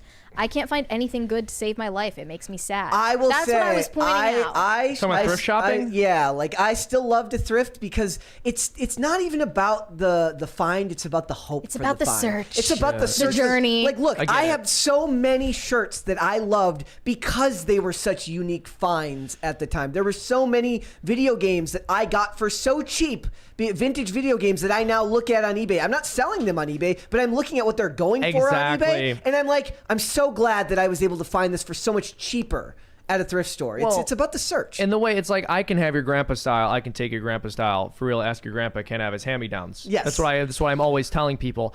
And at the thrift shop, I was able to procure grandpa style very inexpensively. That was my argument. There's an argument saying that the song Thrift Shop by Macklemore is what made thrifting impossible to do these days. Look, I'm just saying that you got the money for it. That's right all there. I'm saying is that's $50 for a t-shirt. Limited edition. Let's do some simple edition. $50 for a t-shirt. That's just all right. So the thing about the thrift shop is, before we had everyone doing it as a side hustle, and even before the internet is widespread and people were using eBay and Amazon. I mean, the thrift shop, you could find some awesome finds, but it was only because everyone else wasn't looking there. Yeah. Nowadays, everyone in the world is looking everywhere all the time, so there are no more hidden gems. And they're priced more effectively because of the internet, because they can just look up the price of what that item costs at the store. And Exactly. The store does do that. The thrift shop does do that. They charge...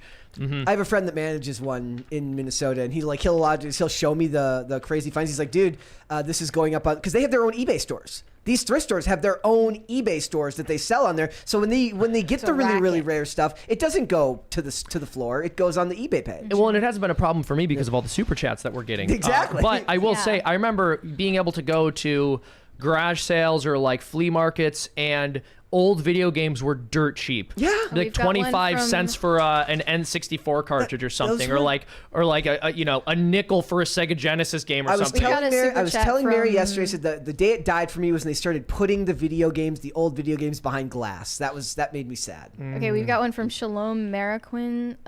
Absolute favorite is Psalms 130.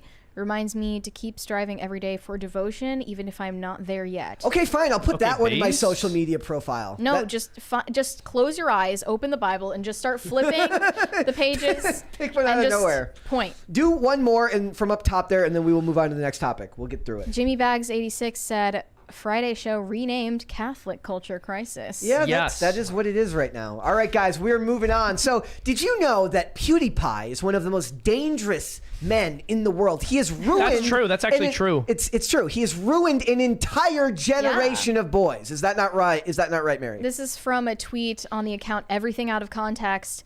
It posted today an extremely controversial post. It's, quote, I ruined an entire generation of teenage boys starter pack, showing one notorious shit poster on Twitter named Kira, then Pewdiepie, Andrew Tate, Leafy is here. That's Brett didn't know who that was. I had no idea who that was. He was part of my high school experience on YouTube. And then Ben Shapiro and Joe Rogan. Okay, so Leafy is here was relevant for a very, very small window. I don't know how he could have ruined an entire generation. I feel like it was a couple months. It wasn't a couple months. It was like a year and a half. He was really riding high on YouTube, and then he got banned, and he said the hard R N-word on YouTube, which is not allowed, obviously. Yeah, that'll get you in some trouble. He's still kind of relevant on the internet, but not as much as he used to be. I just remember he was everywhere for a while. But there was an old version of this starter pack meme that also had Sargon of Akkad on the top left. Did he ruin a whole generation of people too? And then it had the amazing atheist. Remember that guy on the top left? Yeah, TJ Kirk. I see him more on Twitter now. The top right, nowadays with all sorts of like awful takes. Yeah, there's still like kind of a ghost on the internet. I can't believe we're in a generation now. Like, you can complain about Andrew Tate all you want, but to complain about the Joe Rogans and even the Andrew Tates, who in my opinion, for as misogynistic as he may be, there is a lot of awful in the world that comes far before them. Seamus, you seem extremely certain that Andrew Tate is ruining an entire generation of all these boys. people. I'm saying of every single person on this list, he's definitely the worst, because he's the only one I'm aware of who's like very aggressively promoting non-monogamy. He's telling that he's like men. He's with multiple different women, and he's also had women become cam girls. And it's like, dude, it depends on the video that you're watching from him, though, because he will have a totally opposite take to the other one. He has no consistency on the issue, which is what makes it all the more confusing to even talk about him. Which is also, that also is not a good example of masculinity, right? To constantly be changing your mind about everything. Then let's talk about one that is consistent. Talk about PewDiePie. Because that's a more consistent He's a Nazi! People were really angry that PewDiePie was included on this list because they think that he is, of all these people, been the most positive example. He's just a meme lord. He's literally just a meme lord. Why? I can't understand why people are upset with PewDiePie. George Clooney was objectively the worst Batman, but I blame a lot of that on Schumacher because it's well known that Clooney is a very capable actor, producer, and director. That convertible Batmobile, though, Seamus, we appreciate you. Yeah. Thank you. Also, it really wasn't George Clooney's fault. And Val Kilmer was not a bad Batman, despite what anybody might say. I actually like Batman Forever quite a lot. So PewDiePie's worst offenses, I think, on the internet is obviously his N-word scandal, where he was caught saying the hard R N-word on stream playing a video game. And that was in like 2017, which is, it doesn't feel like that long ago, but it was like 2017 in internet years. That's a long time ago, but he still gets shit for it. Who? PewDiePie. Kind of like he said the N-word on. Oh yeah, and he called it a gamer word. Yeah, kind of like Mel Gibson in that Crisis It's like Party. you can see the panic mode ensue on his face when he says it, but he doesn't immediately react. And then he made an apology video about it. But like, there are a lot of people who are just never gonna accept an apology for anything that, or for anything, really, well, for any offense of any degree. Any degree, well, but not any offense of any degree, though, right? Because somebody can, like, I don't know, kidnap a child or punch an old lady, and then and then threaten and scream at people on a train, and they're just like an innocent, good person, or Ezra right? Miller, and it's crazy that anyone felt threatened by them, and that anyone would feel a need to defend themselves and the other passengers against that person. Or to take an example that's like less relevant to the current news cycle, they really, in principle, believe that somebody who's murdered somebody should be able to serve their time, come back out, reintegrate into society, and not catch any flack for it, right? But then someone says a bad word or even a horrible word years ago, and we can never forgive them for it. That's very bizarre. Almost because there's no prison sentence for it. You called him a meme lord. And like, that's another aspect of it, is that he has this fan base of mostly, teenage boys, mostly white, straight teenage boys. I hate white, straight people. And they have this irreverent sense of humor that they share with each other. And he's been on the internet for such a long time and had so many evolutions of his audience. And they've kind of grown up with him, which is why he's anti-fragile now. But that's another reason that people hate him and Mr. Beast. I also want to point out that everyone on this podcast has the bad skin color. Yes. So we should all be ashamed. This is a conversation of between three people who all are the wrong color. I'm Slavic, so I'm technically a person of color. That's true. Sorry. Speaking of Ezra Miller, I forget you mentioned Ezra Miller. I found this yesterday. I meant to show this today. Okay. This made me laugh. Miller did what? Use guns to threaten a family with young children? Okay, well, we don't know the full story. Charged with second-degree assault? You're acting like it's first degree. I mean, we can work with this. Harassed a mother and her 12-year-old child? Okay, define harass. Broke into a house and kidnapped a minor? All real examples, by the way. Could be a good storyline for the villain in Flash 2. Grooming allegations. Okay, so what, having clear skin is a crime now? No, it is serious, I know. Housing a woman and her 3 toddlers on a weed farm in Vermont? Well, I think this leaves us with only one option. Cancel the new Batgirl. Exactly. Ezra Miller did what? I thought you'd appreciate that. Oh my God. Exactly. It's and those are all real allegations all the time, especially when it's a mainstream celebrity. You can get away with a lot more than a YouTuber who is self-made. That's true. And also, I think that he's promoted a lot of positive things for young guys. Like, he promotes weightlifting, he promotes reading prolifically, reading philosophy. He makes videos about philosophy that he reads to discuss it with his fans. Also, let's be fair, he's now starting a family. He's married. The news cycle, which is really how you pull somebody down now, not just with the internet, but through the articles that get written about this person. The news cycle and the reporters are happy to tear down YouTubers and social media personalities. They're a lot less happy to tear down mainstream celebrities now than they used to be. And he was one of the first YouTubers to really break through into the mainstream and be invited on a show like, what was he invited on? Like The Tonight Show. He also had his own YouTube show. That's wild that happened, but then he was so quickly ostracized. Yeah. It was just asked in chat, does Seamus still hate dogs? Okay. They're checking back in to see if anything's changed in the last 45 minutes. So is he still a dog hater now? Look, I think that the average YouTuber is more likely to get hate from the media than any of these mainstream celebrities who they're a lot happier to run cover for these days. They're always waiting for any type of social media personality to fall.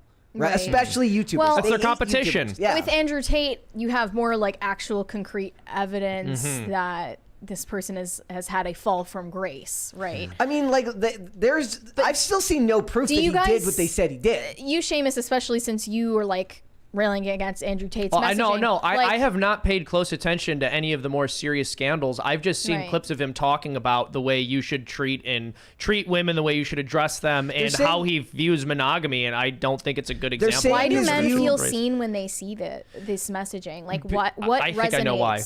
So, because for so long, and this is especially true when you're younger. I can speak to my personal experience, but when I was 18, 19 years old, what I saw feminism as was the girls' team in the battle of the sexes. Yeah. I didn't understand that feminism was a horrifically destructive ideology for everyone in the way that I understand that now. I knew it wasn't good for women either, but I've now come to understand it more or less as a marketing tool for the sexual revolution to get women to participate in their own debasement so that a small handful of very successful men in terms of finance or physical attractiveness can have nearly unlimited consequence-free sexual access to these women's bodies.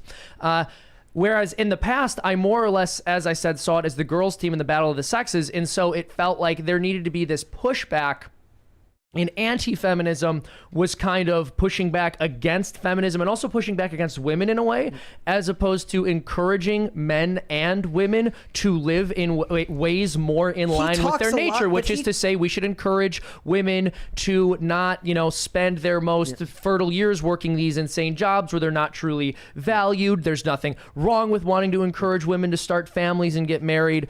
But I think a lot of men, because they're so angry and bitter with feminism, and rightly so, because it's horrible, they put that in the wrong direction. But you're focusing on one part of his message. The other part of it, he says, get in shape, go to the gym, take care. He's build a career with skills that you can market. Is self-optimization really the answer? Is that really going to fulfill you in the end? I don't think so. I don't think it's his job to give you all the answers. He can only talk about I don't think it's somebody's job to critique everything someone says because they disagree with one thing, right? Yeah. I mean, I'm sure there's things he said which are perfectly fine, as you've mentioned, like telling young men to get in shape, telling them to improve themselves. I take no issue with that. Ideal role model for young men today. He does explicitly bill himself as that almost messianic figure for young men, and I feel suspicious of that. Anyone who claims that they have all the answers. Well, and I just want to. I think I could do a better job also answering the question you posed a moment ago about why young men feel seen by this. I think there are so few masculine examples in the culture, and there are so few people willing to say that men and women are different and that it's good to be a man and it's good to set yourself apart from women. So the only people who are willing to say that, even if they're promoting a kind of false masculinity and a machismo, are going to be listened to by young men because young men want a masculine identity, and that's a good thing. Yeah. But we tell young men that wanting a masculine identity in and of itself is evil. You're fundamentally corrupt and you're trying to oppress women. Okay, well, when that's how you define a masculine identity, then guess what young men are going to start doing? They're not going to say, okay, I guess I'll abandon any and all hope of having a masculine identity. They'll say, well, I guess being masculine does mean treating women poorly. Mm-hmm. I don't know if necessarily that's what he's saying here. We'd have to, like you said, there's so many contradictions in so many of his clips that we'd have to pull up individual ones to talk about here. But right now, feels by design. We're starved at a time right now. We're starved for positive male role models. Like I said, in my generation growing up, I mean, similarly, we're starved of positive female role models. In my you are. You totally are. There's a whole discussion to be had. There's a whole discussion to be had, and we've had it plenty of times that we've spent a whole 20 plus years talking about girl, go get your bag. boss bitch this, boss bitch that. My generation was forefront of that, right? So when I was growing up, we were in the heart of women being told, look, you can be a CEO, you can do whatever you want, you can be anything you want in the entire world. But nobody was telling the men of my generation how that's going to affect them. That's right. Like, and it's going to affect you. If you fundamentally change the way women behave, they will you're say going that's, to... you know what that means? If it affects you, then you're going to have small dick energy. It's just, that's the zero compassion response to It's also society. the It's also the very low IQ response. Low Yeah. IQ. So it's pretending that people don't actually affect how they behave with one another when your behavior changes with other people. So that is anytime that a low IQ woman feels threatened or insulted, that's the response. Or right? man, there's plenty of men that would say that that's crap not, too. I think men respond differently, at least when they're talking to the opposite sex. Like male for feminists a man, would say the same thing. A low IQ insecure man is going to call any woman who disagrees with him like a slut or a 304 or something, and a low IQ woman is going to call any man who disagrees with her like an incel or insecure. That's a very, very common one though, right? Women in this culture are basically taught, it's very pathological. Women in this culture are taught to project insecurity onto any man who has standards. Yeah. This is very interesting because I don't think people...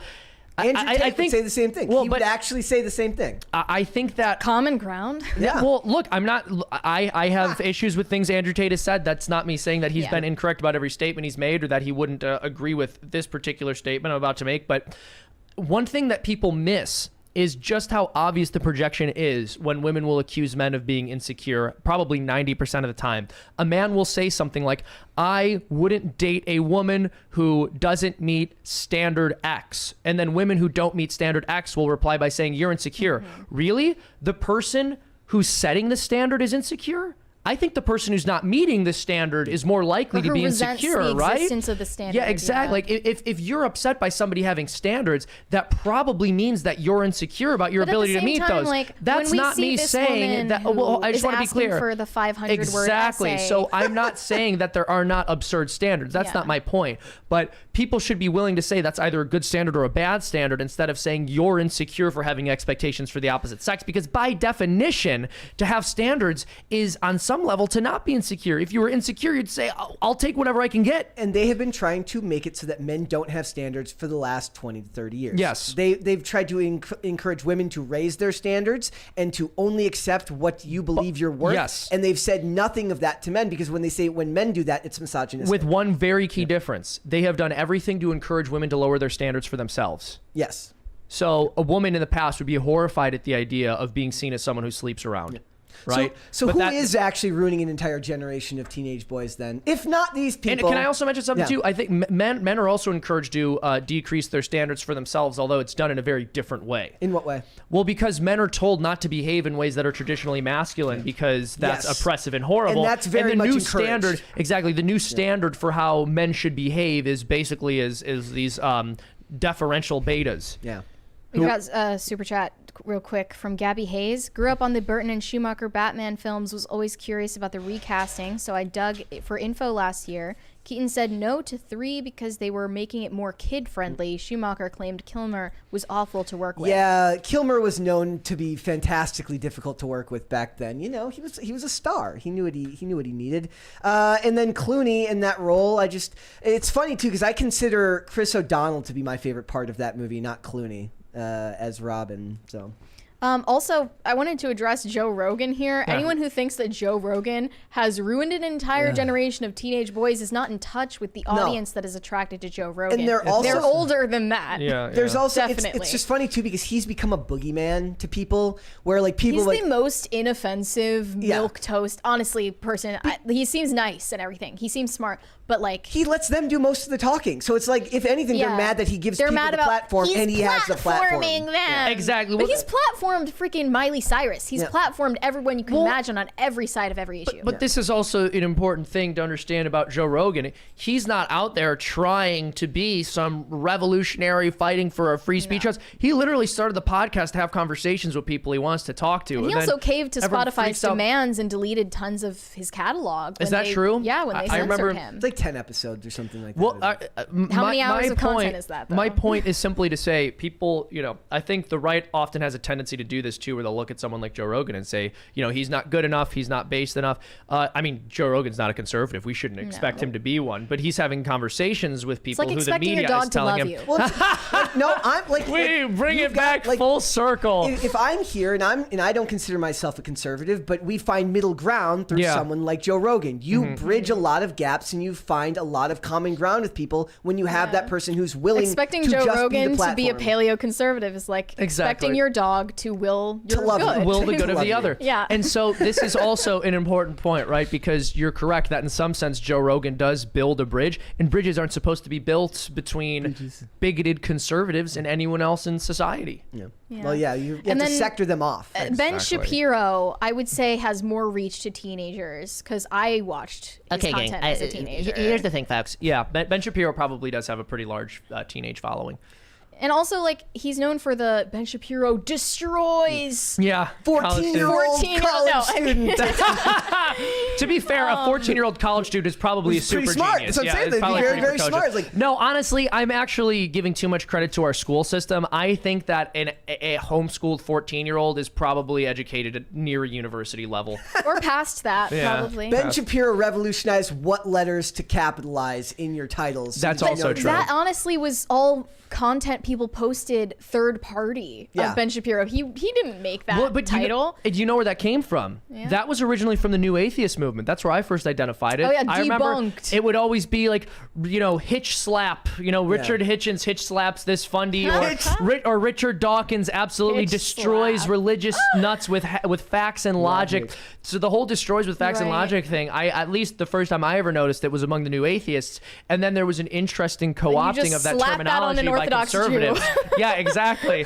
There was an interesting transition. I'm not sure if you remember that entire era of the early anti-SJW YouTube sphere. A lot of it was people from what was called the skeptic community. They were atheists who were going, I used to have to debunk young Earth creationists, and now I have to debunk Anita Sarkeesian instead. And I'm gonna debunk them. And that's all well and good, but it was just interesting that trransition happened. And so a lot of the language from the New Atheist movement ended up being co-opted by conservatives. It's got me excited for Gamergate 2 Electric Boogaloo. Dude, I can't wait. I've been really, really at the edge of my seat waiting for Gamergate 2. They want it. The media wants it because they want to be able to write the articles about it. Okay, we should get back to super chats. Shane H. Wilder said, St. Anthony is a good one. I'm St. Francis de Sales. You are? Wow. Hi. Beast. No, I don't know what they just said. Biddy Beasley said, Rogan is worse than Tate because Rogan is a convincing fraud. Tate is a blatant goofball. I mean, if Tate were so obviously a goofball, how many people would be... Wait, so what is falling for his messaging? And then why don't you think about that? Rogan isn't really a fraud because he's not trying to convince you of anything. What is he what is he committing fraud against? He's literally not trying to be anything, is he? Yeah, what is his platform? Well, that's what I'm saying. Yeah, I don't know. That's what's fraudulent about it. What is Rogan trying to be? People, it's crazy to me how much people will just project onto Joe Rogan. I've got friends who are just terrified. Like they're just like, that sounds like something you heard on Joe Rogan. Well, that's the thing. I'm not like. Yeah. I don't know. I watch his podcast sometimes. I don't think enough about Joe Rogan to have an extremely strong opinion about him other than to say like, yeah, I really like him because my expectation for him is that he's a podcaster who talks to a lot of different people, some of whom I like. I'm not, and I think he's funny and everything. I'm not trying to put him down, but I don't watch Joe Rogan thinking this is some guy who's going to hit me with a certain ideological slant. And but usually, people think that people have that perception of him on both sides. And so conservatives get disappointed because they go, he's supposed to be the far right boogeyman. Why isn't he Mr. Based conservative guy? And then people on the left go, he's the far right boogeyman. Yeah. But why doesn't he support UBI or something like that? Yeah, exactly. It's like why do you care what Joe Rogan supports? Who went on Joe Rogan and then argued that homeless people are rounded up for human sacrifice? That was me. That was Mike Tyson. That was Mike Tyson said that. Yeah, Mike Tyson said that. But you know what? He's right. He's right. The other thing about it is like when people say that sounds like something you heard on Joe Rogan, they're not usually talking about something he said. They're talking about something that one of his guests said. Yeah. That he didn't push back enough. Yeah. I know. That's so literally the dude's just letting them talk. I understand sometimes you do need to push back against things, but the point stupid and abhorrent, they will easily expose themselves to be that. Exactly. But also, I don't know if he's looking at it from that type of lens. I just think he's like, oh, wow, that's really interesting. He might think you're right. He might think you're wrong. He just wants to have the discussion. I'm not saying you can never criticize interviewers or people in media, but one thing I really try to stress in 95% of cases when someone's criticizing somebody like Joe Rogan is, if you don't like the way he's doing it, go start your own podcast that becomes one of the most popular in the entire world so that you can constantly be criticized by people who also have no idea what they're talking about. Sort of like when Kanye was here. Yes. You were pushing back too much. You weren't pushing back enough. Can't win. Yeah. Exactly. Gordon Shumway. Hollywood is looking like it will be the next Enron with all of the profit, lying, and manipulation. It will be epic when they crash and burn. I actually thought that was going to happen. I honestly, for a long time, I believed that WWE had just become like a huge house of cards. Like the fact that they were like returning, like the return on investment every time a new quarter would drop, and they would just continually grow. I'm like, this can't be real. Like, this feels fake to me. But they just got sold, and now they're owned by the same company that owns UFC. So, you know. Theranos. And Theranos. Based? Let's do two more. We've got one from The Last of My Kind. Seamus, tell Brett to shoot his shot at girl Brett. Brett, shoot your shot at girl Brett. Why did I become this man's puppet? Hold on. What am I saying? Why did you do Who's that? girl for them? Brett? Why, And why I'm assuming they mean I'm Brett agreeable Cooper? to a fault. Or it's Is there another female Brett? Why are horrible we like, alternate universe Yes. gender bent Brett Dasovic. of myself? There you go. Greg Duvier said, watching Freedom Tunes now. I'll be right back. Damn it! Based! Hopefully he's back Hopefully by now. he's This back. sent like an hour It's ago. a short video. All right, Yeah, it's a short video. Let's move back, guys. We're getting back right. into it. So, cartoonists, tell us what you think about the fact that the cartoon Bluey censored an episode over the concept of fat shaming Well, in the I episode. love Yeah, this. It says I Bluey think was censored it by the was- fascists and groomers at Disney-owned ABC after viewers whined about fat shaming. Well, I think it was the socially responsible thing for Bluey to do. Show the picture of Bluey. It's okay. We'll put it right here. Honestly, I think that his physique is just fine. He was fine. He looks like a tic-tac. there's tic-tac. there's a little bit of body dysmorphia there, Bluey. I don't think you need to worry so much. Listen, Yeah. I want to be really clear about this, okay? It really...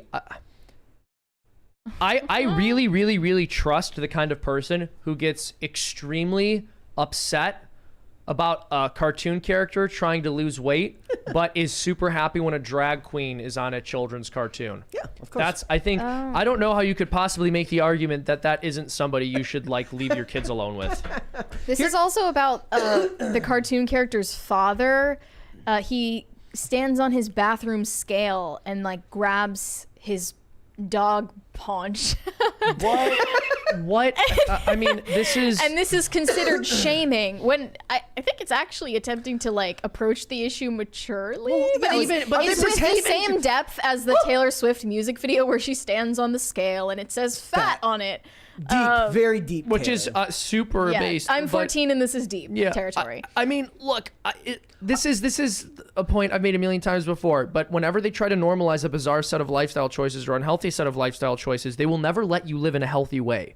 So what this cartoon had happen was a blue dog, a cartoon dog, not even capable of love because he's an animal, steps on a scale and says, I want to lose a little bit of weight, which is a normal thing that a lot of adults feel in this culture, that a lot of dogs feel in this culture because they have too much kibble or whatever it is that dogs are supposed to be eating, and they get upset by it because they can't stand the fact that there are some people who are trying to improve themselves. Yep. Some dogs are trying to improve themselves. Even if they're not capable of love. They're embarking Oh, that on was a rough. fitness That was rough. routine because they don't feel the best about how they look. Here's the statement Woof. from ABC. It says, the recent episode of Bluey, Exercise, so it was actually called Exercise, has been republished by the ABC network following a decision by the makers of the program. The new version provides families with the opportunity to manage important conversations in their own way. That's funny because they don't usually want to let you have those discussions. Interesting. Usually they want to tell don't you care exactly. about sovereignty of parents over their children. Not usually. Only when it comes to fatness. The ABC supports the decision to re-edit the program, and we have updated the episode on our platforms. BBC Studios will use the revised version for global distribution and Listen. also support this decision. Listen, I understand that we are potentially on the brink of nuclear war with Russia.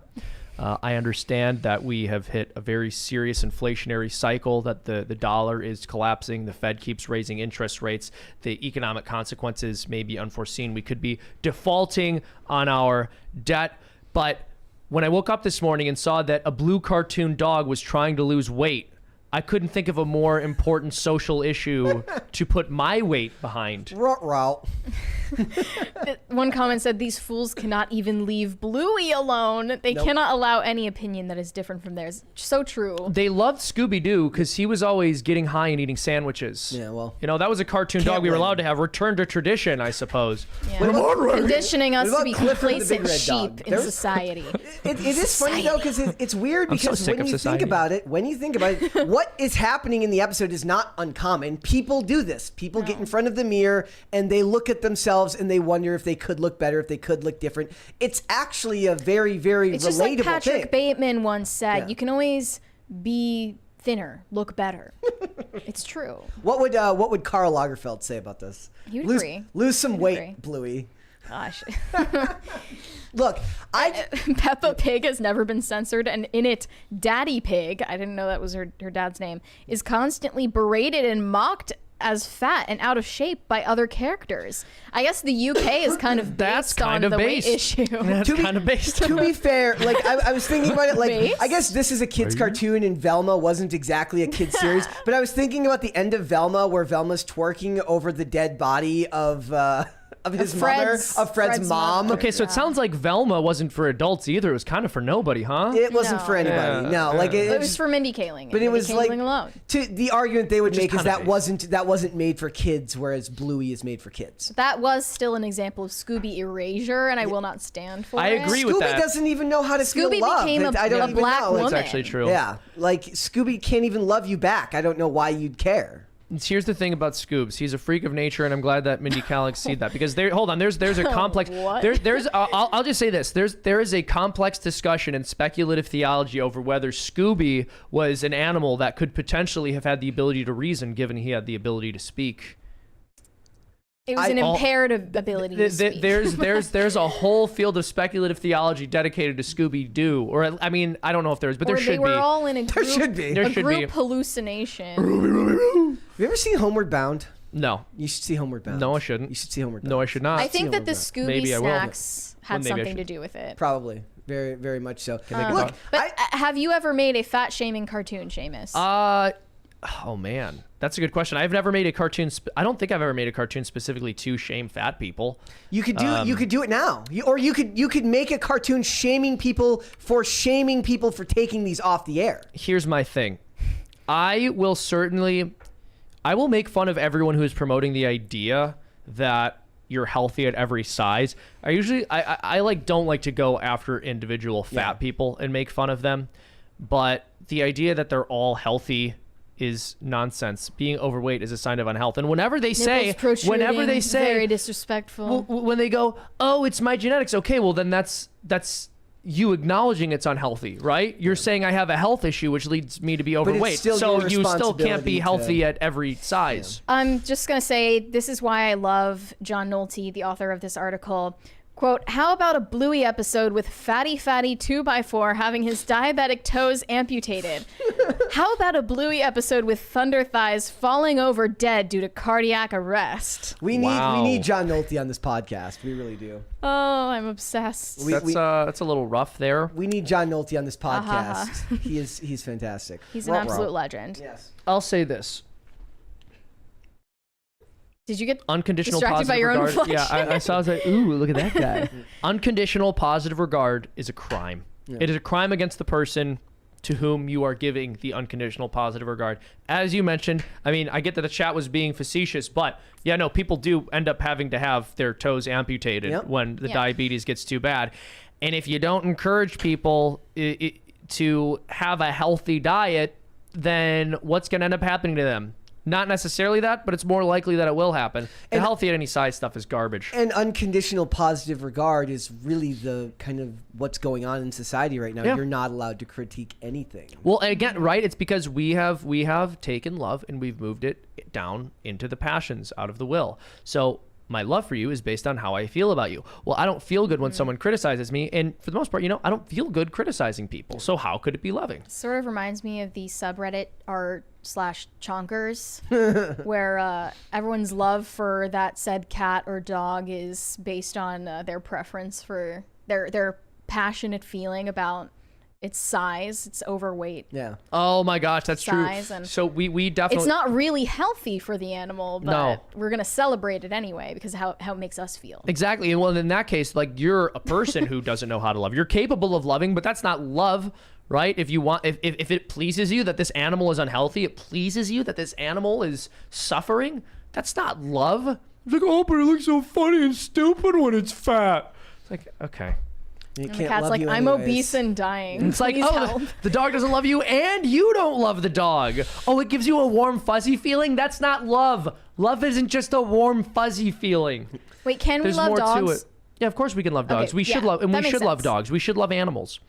But It's unrequited in a way. yeah, it's unrequited. Somebody in the comments says, I'm not going to lie, I feel bad for all the talented people at Ludo who worked on this scene. Bandit singing the Cat Squad theme song was so adorbs, and it's a shame the revised version doesn't have that anymore. See, you take away the stuff that people love about it because you don't want to hurt the feelings of a small minority of people on the internet who want to complain about it. Yeah. Guys, They said F them kids. Yes. Do you guys, basically. should I tweet that I'm on this podcast? Yeah, go ahead. What are you guys going to do for me if I do?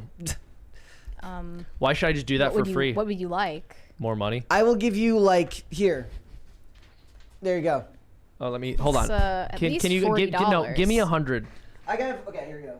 I will pay you $100 to tweet this. Okay, There you go. let me, hold on. Honestly, I'll do it for 80. Here's change. This is gonna end up on WikiLeaks. Perfect. Oh, all right. Hey, everybody. I'm on Pop Culture Crisis right now. Come tune in. Hey, everybody. All right. Hey, everybody. It's like we're like an hour and 50 minutes I'm into the on show. Pop Culture Crisis. Let's start with some super Let's chats go, on that let's note. go. Corn Pop said, "Can you guys review the Glong song? What is I don't that? know what that is, so no." Dollclick said, "Seamus, thank you so much for existing here. You are a bright, peaceful light in a dark world. The people Tim picks and attracts to be around him are quality." Thank you. I really do appreciate it. That's very kind. That was Very paid. kind. That was paid. He paid for that. Yeah. You paid for that, didn't you? Right out of that 100 I gave you, you paid for that tweet. Bryce for that, said, for that super chat.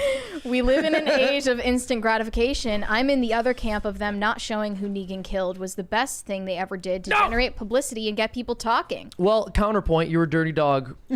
You're a dirty dog and Who dogs can't can't feel love. love. Here's the thing. I'm going to take your point and I'm going to bring it a step further to show you that you, sir, are misguided because, well, you are absolutely correct that we live in an era of instant gratification and it is good to make people wait for something. The show did that in a really lazy way. The writers should have found some more complex or interesting way to keep people at the edge of their seats instead of, we killed a guy in front of you and aren't telling you who he is. It just came off to me as if they didn't do the work that they should have done. Yeah. Michael Williams said, "Seamus, Freedom Tunes is genuinely hilarious. Love your work, man. It would be awesome if you could get Phil Labonte to play a character and just yell." Get Phil as a yelling character. That'd be cool. That might be doable. Like and thank you for the kind words. You talk to him like a normal person, and he just always responds by yelling, like no actual words. It's just a scream every time he responds, and then you respond as if you know exactly what he said. Yeah, of course. Yeah. Well, that's actually literally how Timcast goes when he and I are on together.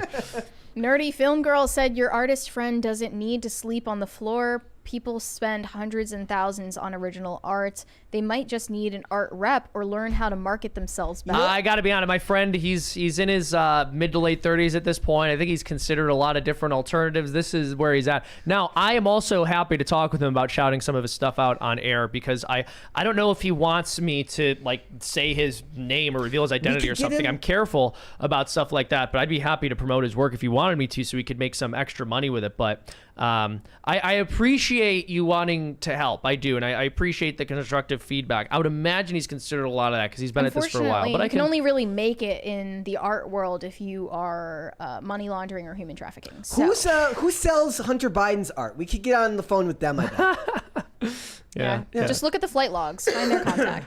Corn Pop said, "Glong song, anyone?" What is Glong song? I don't know. I didn't know before and I don't know now. Biddy Beasley said, "I'm a little behind, but the way Seamus described Doug's behavior, there are billions of humans that behave the exact same way. Yeah. Castle Crew sheltered?" No. Hold on a second. Saying hold on a dogs second. that way isn't saying that humans I think don't. maybe this person didn't understand what I was saying because I explicitly declared that human beings do have passions, but they have a rational faculty built atop it. So people can use reason. I didn't say people always do use reason. I didn't say people always choose to love. I think very oftentimes, especially in this culture, people don't choose to love. They choose to do what's easiest. But then what they're doing is not loving, right? So my point is not that all humans love and all dogs don't. My point is that dogs are not capable of love and humans are. However, that doesn't mean all humans love. And I would completely agree with you that there are human beings who, with respect to certain behaviors, act like animals. Yeah. Gordon Shumway said short guys can most definitely be... What is this? BAMFs. It's I don't know what that is. Bad A mother effers. Oh. Bam. Oh. It's a Look bam. up the giant killer. No one will ever question his masculinity. All right. Royal Wolf 7 said, wouldn't the whole God made you that way argument also apply to deformities? I think you already addressed that. Yeah, I addressed that one. Do Fear one Me more. Bree said, Do you want me to- trans bill is a... What? No, do one more and then we'll move on. Trans bill is a problem in Maine. Today is the hearing for it. You will be able to kidnap kids in the name of affirmation, and our law enforcement will look the other way. Will affect all states. Ugh. Oh my gosh. Okay, didn't know about that. That's depressing. Let's finish up on something funnier, shall we? Yeah. We've got funny to end the This show has today. been an anti-intellectual show. That's just the way I like it. Because you brought me on. I mean, you had a cartoonist. No, in there. you're What the did you intellectual. expect? Normally, Oh, nice. we're here trying to have fun, and intellectualism just isn't fun these days. Oh yeah. Well, what about making it rain? Woo! How's that for anti-intellectual? Perfect. Yeah. That was fantastic. Inflation in this room just skyrocketed. Anyway, Dan Bongino and Stephen King, of all people, have recently gotten in a Twitter beef. What a time to be alive. Yeah, seriously, what a time to be alive. It started off with Dan Bongino tweeting, Biden is a disgrace to humankind, an embarrassment to the human race in every respect. Interesting take. Stephen King replied and said, yes, but he's got a real job, not a podcast. Laughing emoji. Dan Bongino clapped back and said, yeah, you're right. Millions of listeners a day on a podcast while you're watching porn in your mama's basement, yearning for the days that people actually gave a shit about your dumb ass. Nice comeback, dipshit. Get a job, loser. Look, I just think Dan Bongino isn't very good at insulting people on the internet. It doesn't actually work in the context of Stephen King. I thought it would have been more impactful face to face. Yes. Definitely. Like, in the funny But thing a is, lot of people thought, like, does Dan Bongino not know who Stephen King is? Has he never heard of him before? Is that what's going on? That would here? honestly be extremely based. It If might he just be, had yeah. no idea who Stephen King was, I would actually really appreciate that. No, not if his job is to know what's going on in the world and the culture. Hold Stephen on. King is a big part of leftist Twitter culture. Yeah, but Dan Bongino's a political commentator, right? He doesn't necessarily comment on culture. He could just be talking about political happenings. But Stephen King is in the political space all the time. Does Stephen King really have that much of value to say in the political space Apparently that Dan he Bongino does. should pay attention But to? what's funny about it is like if he had just left out the part about Mama's basement, it would have been all right. But that just makes it seem like he doesn't know who he's talking about. Honestly, it makes me feel like he has a better understanding of who he's talking about. I don't think so, man. I also, and then Stephen King responded, and then a bunch of people responded on Twitter. Yeah, I saw another take here from Papa John's podcast. I don't know if this is the real Papa John, but he said, Stephen King, I have a question for you. I have read several of your books and a lot of your movies. Why do you glorify pedophilia so much in your books and films? Gross. Why did Corey Feldman say that pedophilia was rampant on your movie sets as well? You lecture us constantly and for all For all intents and purposes. He says intensive persons. For all intents and persons. Don't like that. You are a groomer and most likely a pedophile. At Dan Bongino, at Stephen King. Chill, Corey, chill. Wait, is that what Dan Bongino said in his reply? No, this is just an okay, onlooker. This is an onlooker, okay. But it's true. There's a lot of weird creepy fixation stuff. in Yeah. Stephen King novels with children doing sexual things with each other or children getting sexually molested by adults. Doesn't that happen in It? very graphic fashion. Doesn't that happen in It? Where there's a huge... And that was suspiciously omitted from the film adaptation because obviously no one wants to see that content. That's disgusting. Well, you'd literally be in Do you jail. remember we were at like the pizza place at one time and I saw like a sign that said Bongino for Senate? And I was like, is that Dan Bongino? And we were like, no, I don't think so. It was. He ran for Senate here in Maryland. Oh my gosh. I think both of these men have accomplished more than most will in their lifetimes. Yes, they have. He's like he has like a master's in psychology. And Bongino does? Yeah, and worked for the Secret Service. I need him to psychologically evaluate Stephen King on his hyperfixation with children and sexualizing them, and also why all of the bullies in his novels are psychotic and don't behave like children at all, actually. They behave like serial killers. This is a weird trope you see in a lot of media now, though, where bullies are just complete psychopaths. Like, rather than calling someone a mean name, you're like, oh my gosh, this is... Well, I knew some bullies as a kid. They were not like this. They were too scared to mess with me, to be fair. So maybe that's why I didn't see that end of it. They knew you were going to BTFO them with facts and logic.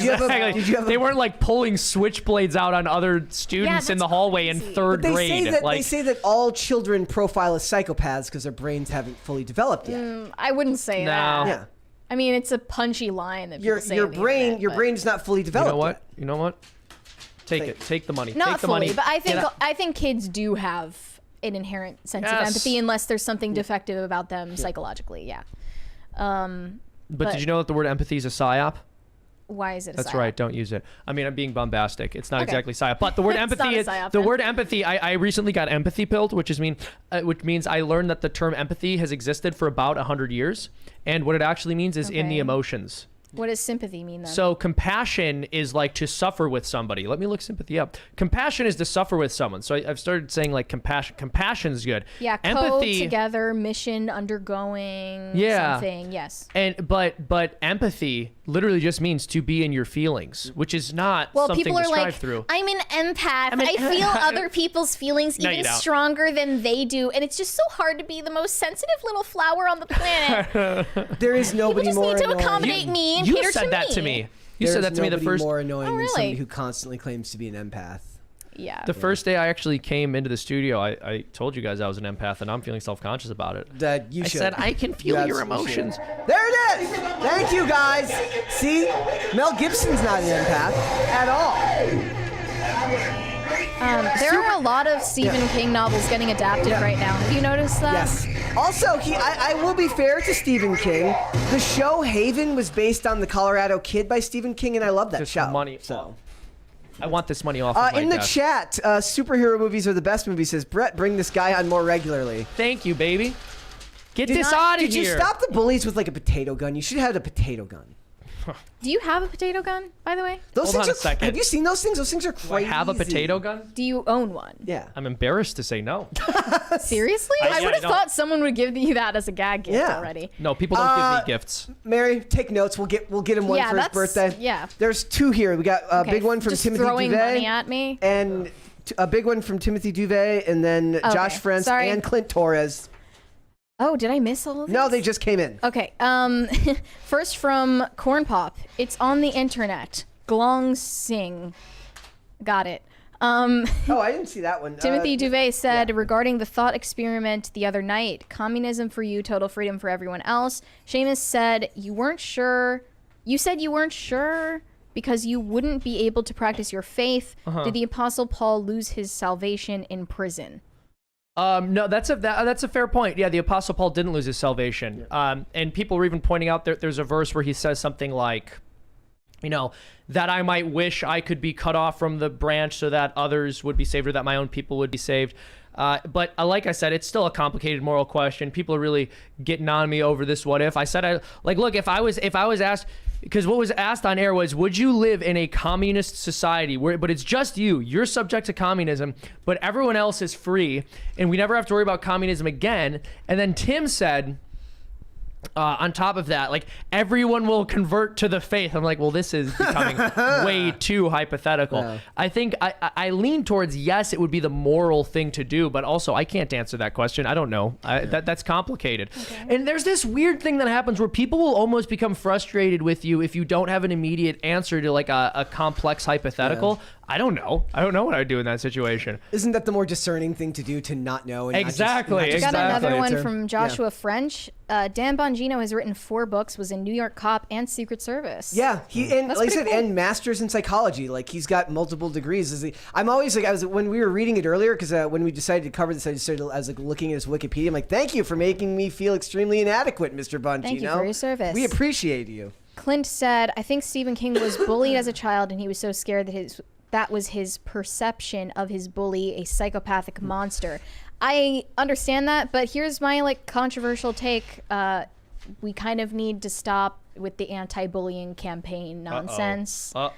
bullying is how kids socialize. You don't want to open the door other. to that because I will bully you right now. You bully literally everybody. I never have bullied anyone. I've never bullied you. I'm nothing but nice to you. I've witnessed it myself. Who have I bullied? We're not going to get into the specifics. Oh, we'll save that for the after show. That's for the after show, which doesn't exist. I actually do appreciate that. All right.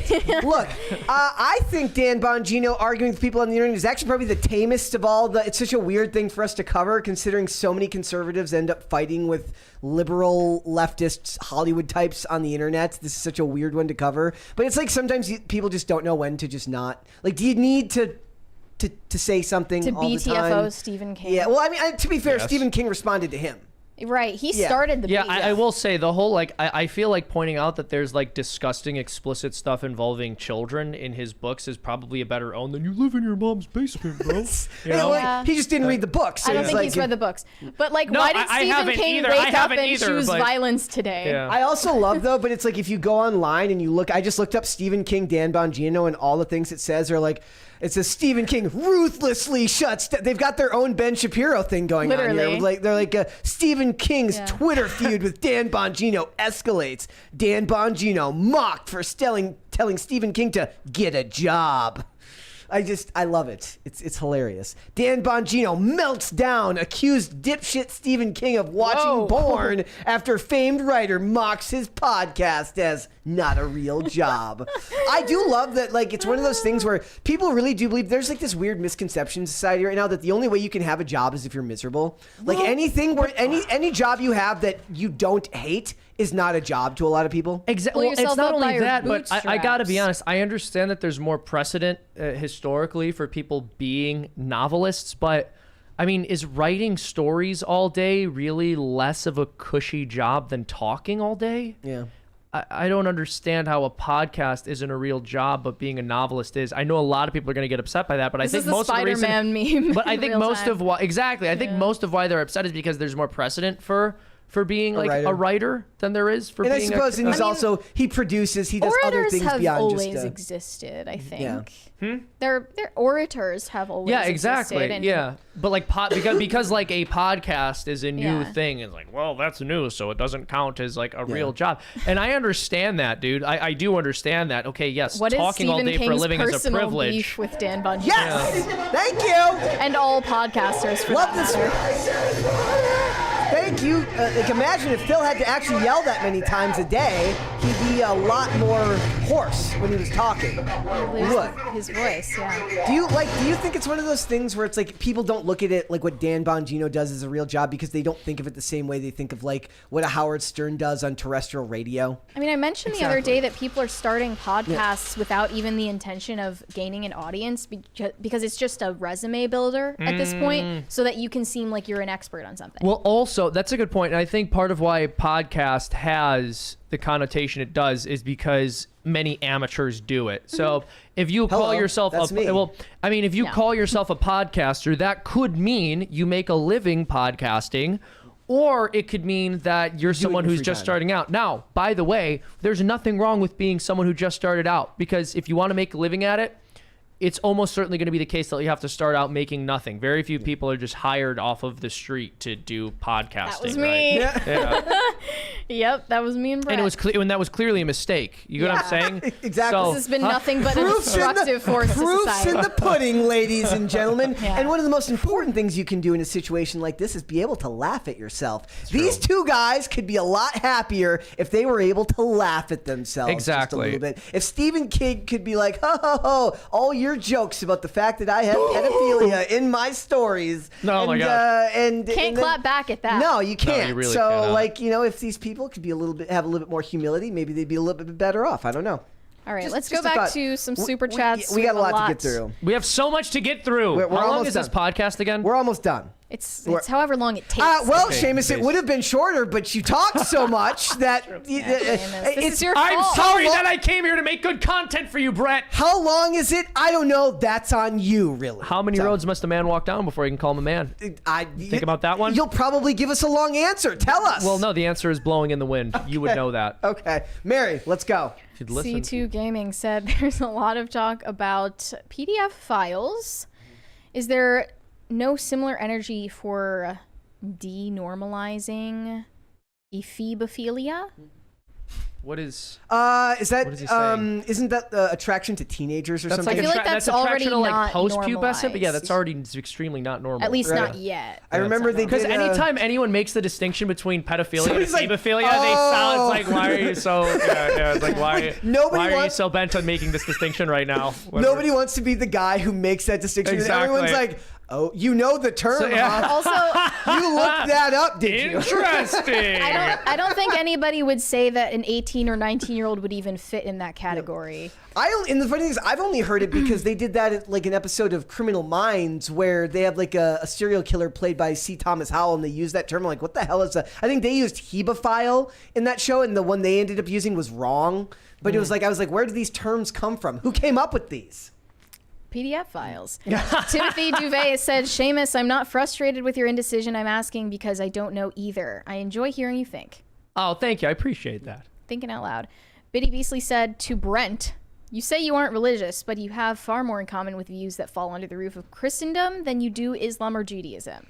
Okay, I don't know what that means, Well, but it's kind of because he was raised in this culture, Yes. which is still majority Christian. yeah. And I did have like I said, when I was younger, my family didn't make me go to we didn't go to church regularly. Obviously, we were holiday Catholics during the season. And then when my parents divorced, and when my parents divorced, my dad started making us go to church. Like wanted us to go to church for positive reasons. And I was just at an age where I'm like, that just felt like an insult. Like I was like, you get divorced and I have to go to church. That's how does that work? Seems hypocritical. Seems hypocritical to me. That was like he meant well. He was like he was trying to do the right thing, but I just saw it as like so. You saw it as a punishment. I was like, so I have to get up early because you got divorced. That doesn't seem right to me. But Royal Wolf 7 said, sorry to bring this up again, but what's the difference between a cosmetic change and fixing a deformity? In either case, God made you that way. Because there are natural evils, right? There are things that occur in the world that we would say are not as they should be. And so one of the purposes of medicine is to restore the body to a healthy level of functionality if something about it is broken. So we know what the various parts of the body are supposed to do. And when someone has the unfortunate circumstance of being born with a part of their body that doesn't function properly, it's absolutely not against Christian ethos or teaching to want to help that person reach the level of ability with respect to that function.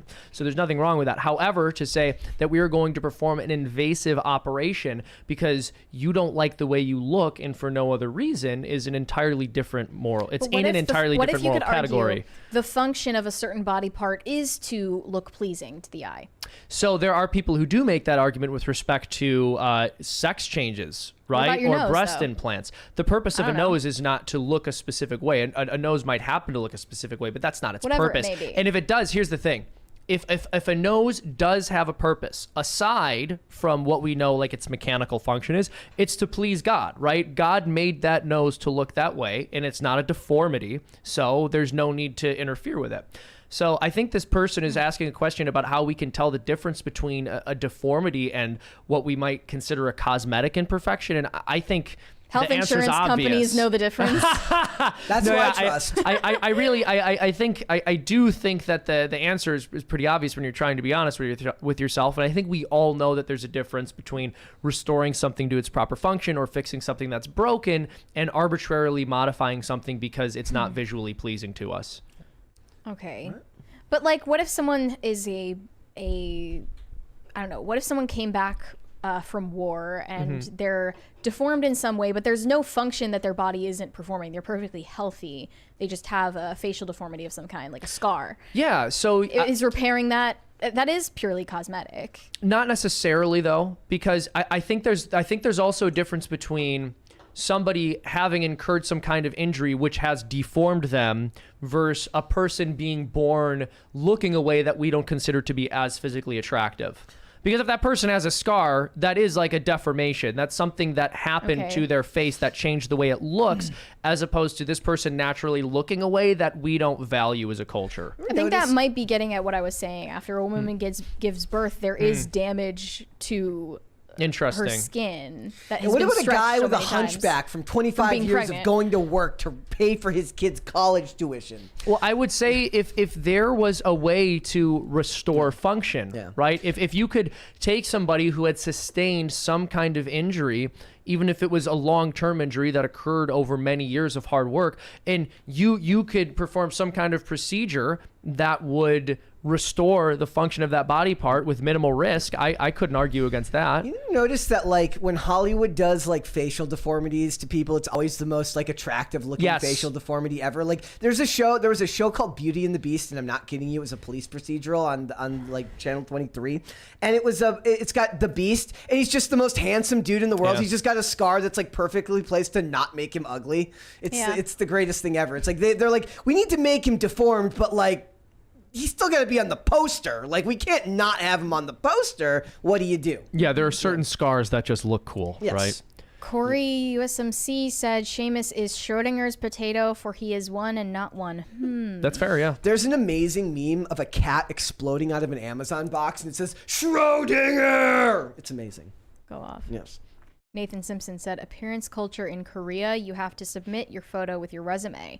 The obsession with appearance here has made plastic surgery one of the most advanced and competitive medical industries here in South Korea. Yep.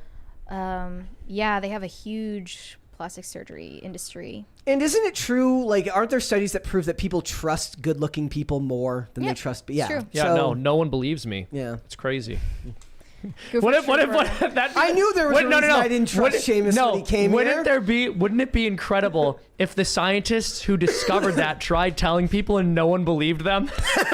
Because they were just normal-looking dudes. They're like, they're just super ugly scientists. And they're we got paid actors to pretend to be scientists. Yeah. Well, hey, that's what a lot of those Chinese companies hire white people to play CEOs so that they can seem more trustworthy, as if American CEOs are trustworthy. Yeah, like I mean, a lot of the plastic surgeries they get also are to imitate features that are common in Europeans, like skinnier noses and double eyelids. Yep. Wow. Gopher Trooper said, the potato man, let's go. Yeah, baby. I'm going to have to come up with a set number of O's on the let's go. Nathan Simpson said, also Korean plastic surgery clinics, world class. It's true. That's why people travel there. I'm sorry. Are you guys like making recommendations to me? Yeah, I'm writing this down right now. They want you to look like Jimin from BTS. Deuce Boogaloo said Kevin Conroy is without question the greatest Batman. I bet his name's not even on the list. No, his name was on the list. He was like third or fourth down. Obviously, a lot of people, he's fifth down. So it's George Clooney, Val Kilmer, Adam West, Christian Bale, Kevin Conroy, Ben Affleck, Michael Keaton, and Robert Pattinson. It's a bunk list, guys. It's not real. It's got to be a prank of some sort. Obviously, many people consider Kevin Conroy, the voice of Batman, to be the quintessential Batman. Corn Pop said, bad dude. He did time in Gitmo. I seen him. So wait, so does that mean that Corn Pop was in Guantanamo Bay? Is that what he's saying? All right. I don't know. Corn Pop was a bad dude. He was. DD Mega Doo 97 said, well, it's Shim the Potato Him. Now that I have my two fave Catholics on the show, what are your guys' opinions on guitar in the church for Novus Ordo? Oh boy. Is that even a question? Like, you already know the answer. You already know. I'm not a fan. Not a fan. Unless they play Freebird. No, I'm not even gonna joke. It's horrible. Don't, please. It doesn't like. Unless I don't it's an like electric pop music. one. I don't go to. Believe it or not, I don't go to church to hear pop music and pretend to play happy time. Like that's one of the best descriptions I've heard of this recently. I go to church to be miserable, damn it. Well, it's like, I don't go to church to be miserable, but I don't go there because I want to have to engage in performative happiness. We go, we're all so happy and we're shaking our tambourines. It's like, I'm going there to pray. I'm at the foot of the cross. Why are you insulting me? Why are you putting on this like contrived happiness performance? Like the faith is not about striving for warm fuzzy feelings, right? Yeah. I mean, I'm on board with everything you just said. Is that a strong misconception? Do you think that a lot of people who aren't religious believe that it's all about warm fuzzy feelings? Absolutely. Yeah. I mean, that's what turns people off who used to be in the church, I think. I think that's one part. That's one thing that turns a lot of people off is they begin to fear that because they don't feel warm fuzzy feelings about God all the time, that they don't have an authentic faith, right? but that's the wrong way of looking at it. Obviously, there are some times where God will give you consolations, and you will have many wonderful emotional reactions to various pieties, and your relationship with God will feel very gratifying. There's going to be times where your relationship with God is extremely difficult, but that's because it's a relationship. That's because it's an actual relationship. So I just want to say this to anyone who's listening. If you are Christian or were Christian or are considering becoming Christian, and it's been a stumbling block for you that you can't always feel whatever feelings it is that you think a believer is supposed to have, don't even worry about that, okay? Because your relationship with God is about loving him and giving yourself to him, not about the expectation that you should feel a certain way at all times. Okay. Corey USMC said, Seamus, my brother in Christ, needs to be a general in the next crusade on Hollywood. Hashtag helmets on, boys. Helmets on, boys. Helmets on, boys. Yes. Yeah. Shane H. Wilder said, flips through Bible, ends up on Job. Well, crap. That's what you put in your Instagram bio. You don't want to put that in your Instagram bio. Of course you do. I put Ecclesiastes, Vanity of Vanities in my senior quote. Wayward Soul said, Joe Sounds Rogan, like a riot. Yeah. Joe Rogan laughed and laughed when Joey Diaz boasted about Me Tooing female comics in very degrading ways on JRE. F that dude, plus he's a 5'2" roider. I did not see that. If that's true, was he joking? Was this a Is serious he really 5'2"? thing? I think he's pretty short. Like I remember when he showed up in Austin, he was pretty short. So I don't know if he's 5'2". He's probably taller than that. Wow. I don't know anything about Joey Diaz. Unusable Alpaca said, Vinland Saga is an anime based on the Viking pagan era in Europe when the continent was converting to Christ. Let's go, drunken Catholic potatoes. Sounds interesting. These stereotypes are really hurtful. Well, did you see your picture in the background for the thumbnail? It's you literally in front of a bunch of potatoes. Oh boy, let me see. I didn't make it. Don't blame me. Yeah. Let me see. Spaghetti Warrior 66 said Genesis 19:24 in my bio. There you go. Biddy Beastly said Rogan's fraudulence comes from him just agreeing with whoever is in front of him. Harmless, sure, but it's still fake AF. I don't think he always does that. I think he asks questions and thinks that if he disagrees with someone, rather than offering a rebuttal, it's easier to let them stand for their own belief, and like it's up to the scrutiny of the literally millions of people watching. But I just want to note, someone in chat said, I find it insulting Seamus thinks our worship is warm and fuzzy. I don't think I even referred to a specific group and said it's always warm and fuzzy. I just said that I think that having irreverent masses that are trying to be warm and fuzzy is bad. But sorry.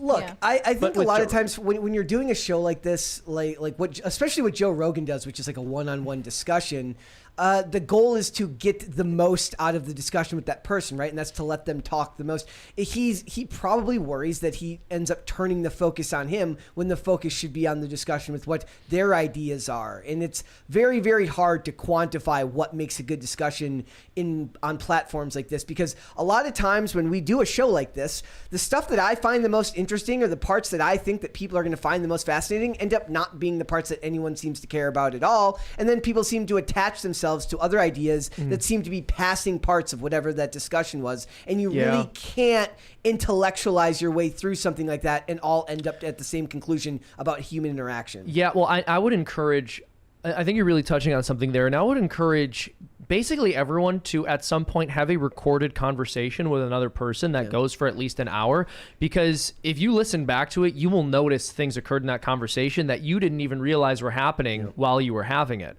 And so we want to play Monday morning quarterback with every podcaster or radio personality or television personality in the world. And I'm not saying that they're beyond criticism, but you have to have some understanding for the fact that there is a lot that happens in conversation that you yourself don't catch. And it's an unfair expectation to assert that everyone else should be able to. Especially because a lot of times if you're in the same room, the vibe in that room is going to be different than how you're perceiving it when you're watching the podcast on another day in a completely different mindset. It's one of the reasons I have so much trouble with so much of the critique today. Is like, look, if I'm talking to someone, how our interaction interfaces is based on how I'm feeling, how you're feeling, how she's feeling, and how we manage to meld those moods, those points of view together into one discussion. And that's not really something that can be inherently put into words. And then to try to translate that outward to somebody who's feeling something completely different in a completely different place, in a completely different time, in a completely different frame of mind, there's going to be a recipe for contradiction in terms and contradiction in what they're taking from it, right? So what I believe should be taken from this discussion doesn't really matter because it's more up to what that person is thinking, what that person is feeling. They will decide what they can take from it, and I don't really have a say in that. People have questioned our intentions behind podcasting a lot for some reason, and behind a lot of people's intentions for why they speak about things on the internet. And it's like, who are you trying to convince? Who are you trying to reach? And I think that there is just an inherent value in speaking the truth. So you should do it. Yeah.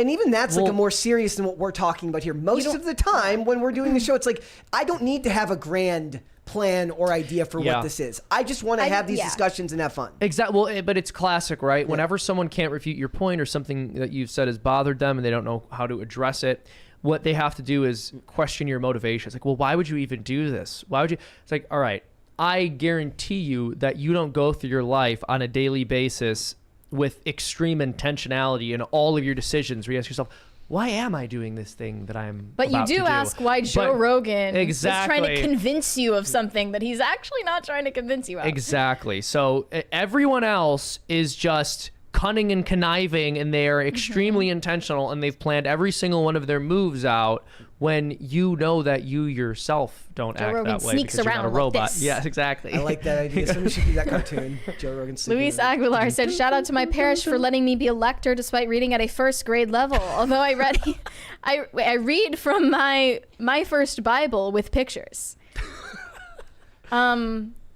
Congrats. Look, I read at a worse level than that most of the time anyways, so. Corn Pop said, he sent us like a sticker. Yes. Thank you. Looks like a superhero and... It's lemons. Lemons, okay. It's over 9,000 said, Seamus, even though you do a better Trump and Biden voice than Tim, he does a better Gollum voice. That's actually not true. No, my Gollum voice is way better than Tim's Gollum voice, and there's not even an argument. You're calling BS. No, on it's that actually one? that's actually not true. And I try to be respectful of other people's opinions, especially if it's something that could be considered subjective. But there's no argument here. My impression is way better than Tim's. Of all your voices, which one do you struggle the most with? Do you think? The one in my head that tells me I'm not behaving as I should. Okay, fair enough. My conscience.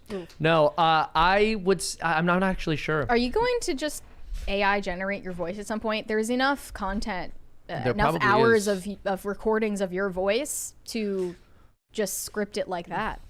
Yeah, I know. I think at some point that might be possible, but it might be necessary. It might be possible. It might be necessary. I'd really have to spend a lot of time thinking about that. I'd really have to spend, like, I could see myself maybe using that as an emergency measure, where if the team is trying to work on something and I'm not available and there's a line rewrite that's been done, they could redo that one line with my voice or something. But it's something I would really only want to use that when absolutely necessary. There's still something about AI that I'm very wary of and feels very strange to me. When it generates these images, I get a really eerie feeling about them. And I also feel that way about the voice generators. Now, I don't want at all for what I'm saying to come off as superstitious. I don't think that just because something is a new technology that we're unfamiliar with and that we haven't encountered before and can't quite explain, that this means it's bad or frightening. But I also can't deny that intuitively I can't help but think there's something wrong Clint with it. said, Seamus, I'm a huge fan of your work and love the perspective you bring to IRL. Can you please recommend to Tim contacting Father Mike Schmitz for theological discussion? If he hasn't, he doesn't see my recommendations. That I would love to, actually. That would be so because Father Mike interesting. Schmitz has the #1 podcast in the entire world, right? He did. Bible in a Year podcast. Bible in a Year was the #1 podcast in the world. But it was at the top for a minute. That's what I'm saying. I mean, that's an incredible thing. I think Father Mike Schmitz is phenomenal. I would love if Tim had him on. That'd be cool. Joshua 029 said, Stephen King will be valuable when he learns to write a good ending, not a hot take. Go off. Shane H. Wilder said, would have been funnier if he made a joke about King not being able to write an ending. There you go. See, that's what he should have done. Or he should have started a tweet and just not finished it.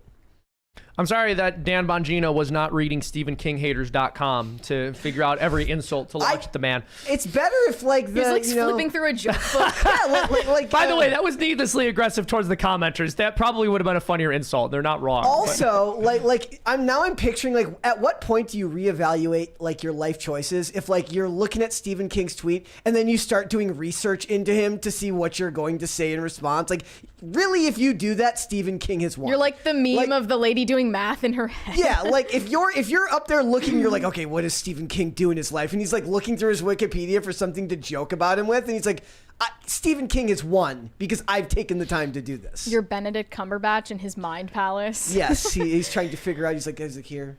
Yeah. His mind iPad. Yep. Greg Duvier said, "Okay, I'm back. We all just need more hot cocoa and go to Disney World." Yes, do that. He watched my cartoon. People will not have the urge to stab old ladies. That's literally the only reason people commit crimes is because they weren't given hot cocoa and taken to Disney as children. Okay. That's why crime happens. So you guys should watch my newest cartoon. It's at Freedom Tunes, youtube.com/Freedom Tunes. It's called How the Left Views Self-Defense. They love self. Did you see that there was like a thing in London recently, like the mass stabbing?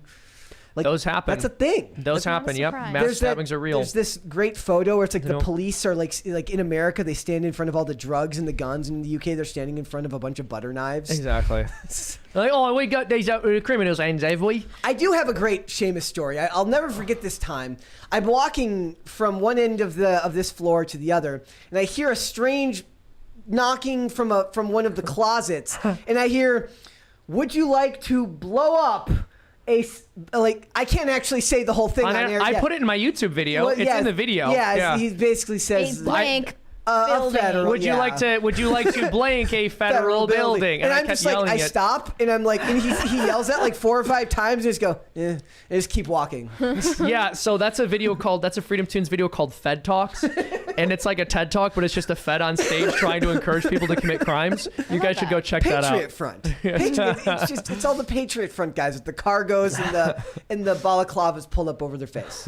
No Tax Good Tax said Seamus makes anime gross. What? I don't make anime.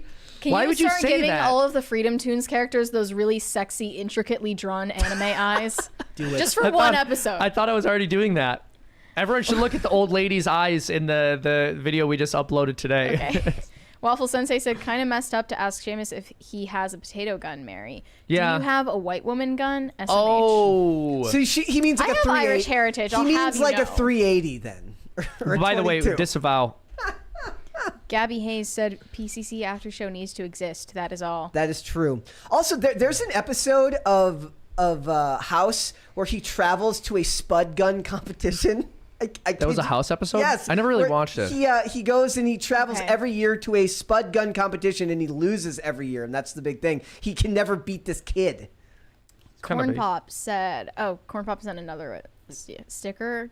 All right, thank you. Biddy Beasley said, timestamps for Daily Cringe, please. Well, we didn't get to the rest of our cringe.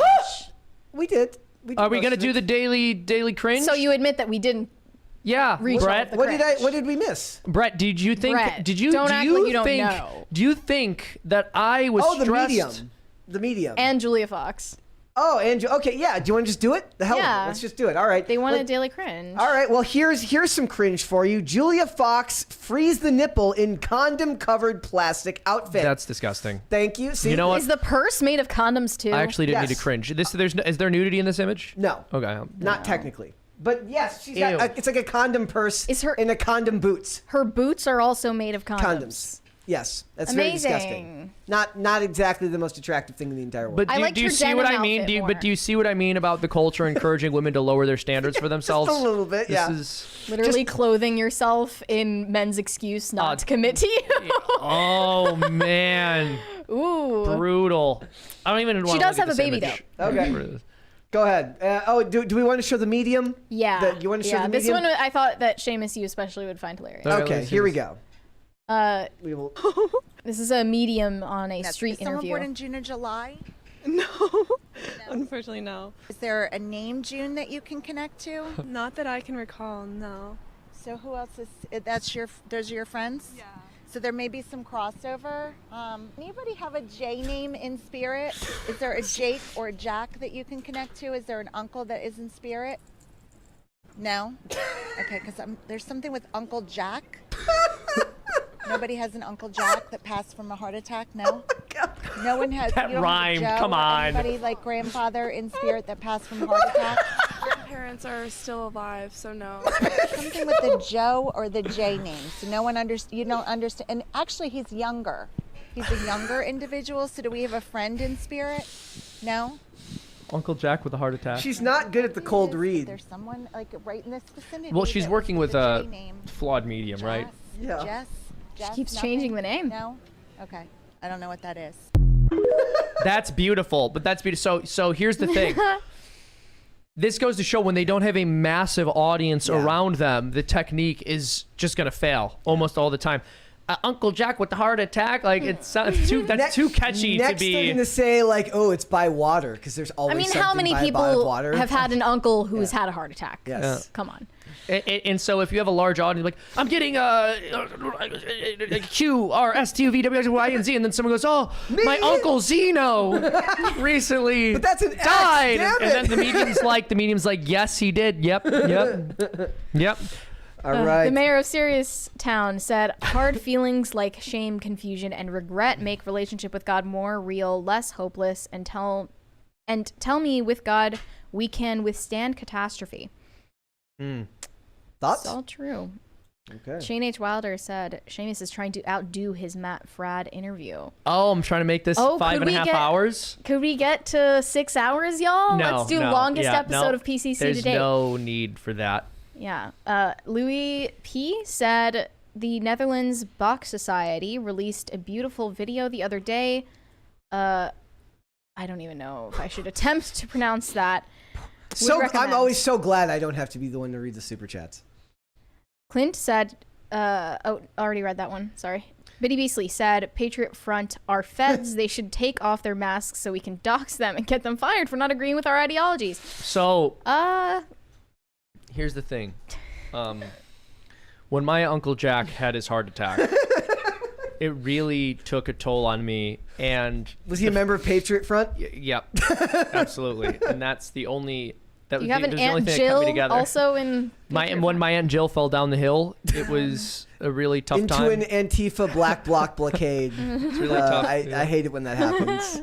All right, Uncle guys. Jack with the heart attack, dude. I'm gonna say that all day. I'm gonna annoy everyone in the house with that.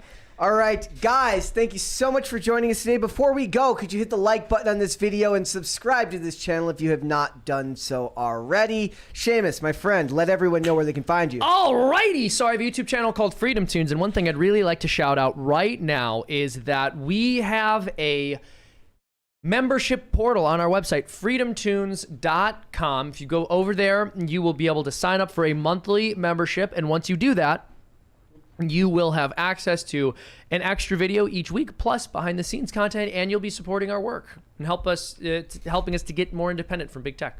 Perfect. I see some people in the chat saying, oh my God, I forgot to like. I didn't say the God part. They said oh my G, OMG, sorry. I didn't mean to offend anybody here. Mary, where can they find you? You can send me validation on Instagram at Mary Archived, or you can send me hate on Twitter. That is also Mary Archived. Thank you for bearing with us, guys. And also, over the weekend, you're going to see me back on a certain podcast called Whatever. So stay tuned for that. Yes, we will have fill in during the Monday through Wednesday here. So that Yep. will then we will be back to our regular scheduled program on Thursday. Correct? All right. And in the chat, Lindsay says, oh, we didn't make it to 10. Yes, we almost made it to 10. I'm sorry. We didn't quite get there. Yeah, my but Uncle Jack had a heart attack. And that's why so we didn't get to 10 had crisis yeah. parties. I am ending the poll, by the way, ladies and gentlemen. I said, Did they vote? who is destroying the next generation? I said next Wow. generation. I PewDiePie. typed it too fast. PewDiePie with 45%. I don't understand Andrew Tate how. with 39%. It's bots in the chat, ladies and gentlemen. Ben Shapiro with 11%. And Joe Rogan with just 3% of the votes. So I it is don't what it even is. understand how it could, like, not only am I shocked that PewDiePie won, I'm shocked that it was close at all. Yeah. I mean, I really how thought anyone that- could say it was PewDiePie. Most inoffensive. You look very upset right now. All right, guys, if you'd like to follow me, you can follow me on Instagram and Twitter at Brett Dasovic on both of those platforms. Remember, Pop Culture Crisis is here Monday through Friday, 3 p.m. Eastern Standard Time. That is noon Pacific. If you would like to listen to this podcast, we're on Amazon Music, Apple Podcasts, Pandora, and Spotify. If you'd like to follow the show on social media, we're on Twitter at PopCulture_show, Facebook and TikTok at Pop Culture Crisis, and on Instagram at Pop Culture Crisis Pod. We will be back with another episode on Monday. We'll see you then, guys. Bye. Bye. See you then, you bunch of dirty dogs.